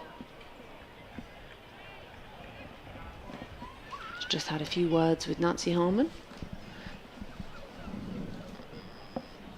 And here comes Davis, just waiting at the top of her mark. Discussion between the 2 umpires. Square leg umpire now back in position. And the free hit. So Davis waits. She tosses the ball up to herself. O'Neill taps her bat. And it's aerial, full toss, juicy full toss. Hit away out to deep square, but it will just be 1 run. 1 more to the total brings Nancy Harman back on strike. She's 76 from 52, and she's got to hit all 3 of these for 6 or pray for another no ball. She's got to absolutely launch these. Here comes Davis, a couple of shuffly steps and then the skip at the top of her mark. Full toss, hit on the sweep from Harmon, and again there's a fielder out there on the deep square boundary, so just one more to the total. Nancy Harmon moves on to 77. She's at the non-striker's end, and Middlesex, they look like they really can believe now. Davis in, again flighted and just pushed up, and what a grab that is from Saskia Hawley at mid-off. Really well taken, nonchalant in the end. And another wicket goes down with just one ball remaining. O'Neill, she's going to have to go. Excellent bit of work in the field. That was spectacular there from the Middlesex skipper. Almost looked at the ball and passed her. We didn't really consider that was going to be taken, but then, my goodness, she just sticks out her hand, and it does it when it just sticks in. It's like when you're at school and you used to paint the PVA glue on your hand before you peeled it off. She's painted her hand with PVA glue and the ball has just stuck. And, well, that's pretty much the final nail in the coffin for Sussex Sharks. Nancy Harmon still at the non-strikers, stranded, again watching wickets tumble around her. She's on 77. It brings Lottie Curling out to the middle to face what should be the very final delivery of this women's game here this evening in Hove. It's a gloomy Hove. It's not looking gloomy for Middlesex, and at times it was bright and sunny looking for Sussex when Nancy Harmon was absolutely flying through those middle overs. But she can only watch now from the non-striker's end as Davis waits at the top of her mark, and Curling surveys the field, taps her bat as a goal flies past, and here comes Davis. Final delivery, gives it flight and tries to go aerial, can only land out at deep mid-wicket. One run off the final ball of the innings, and Sussex Sharks, they fall short. They finish 152 for 7 from their 20 overs. They haven't quite made themselves home, but it was a monumental effort in the end. Nancy Harmon, kudos to her. She finishes unbeaten on 77 from 53, but it's a convincing win in the end for the away side for Middlesex, so they make it 2 from 2 against the Sussex Sharks. And, well, we've got a lot to say about Nancy Harmon, but it is Middlesex who win it. But how good was that innings from Harmon? That was absolutely spectacular, and it's just unfortunate that it wasn't a knock like that took her side over the line. But there's only so much she can do on her own as well, and unfortunately after we saw that partnership end between Nancy and Phoebe Wilkinson, 82 runs between them, this never seemed to pick things up again for Sussex, and that was a big cost for them. And unfortunately, well, not able to get over the line tonight. And it just shows how cricket can be so funny. There's moments when you thought at the start of this game, Sussex got off to an absolute flyer, thinking, hang on, they're in this. Wasp was saying they're in it. They were showing 70% from the start. And then, well, just a few wickets coming in. And then, unfortunately, Sussex unable to cross that line tonight. And Middlesex really held their nerve right till the end.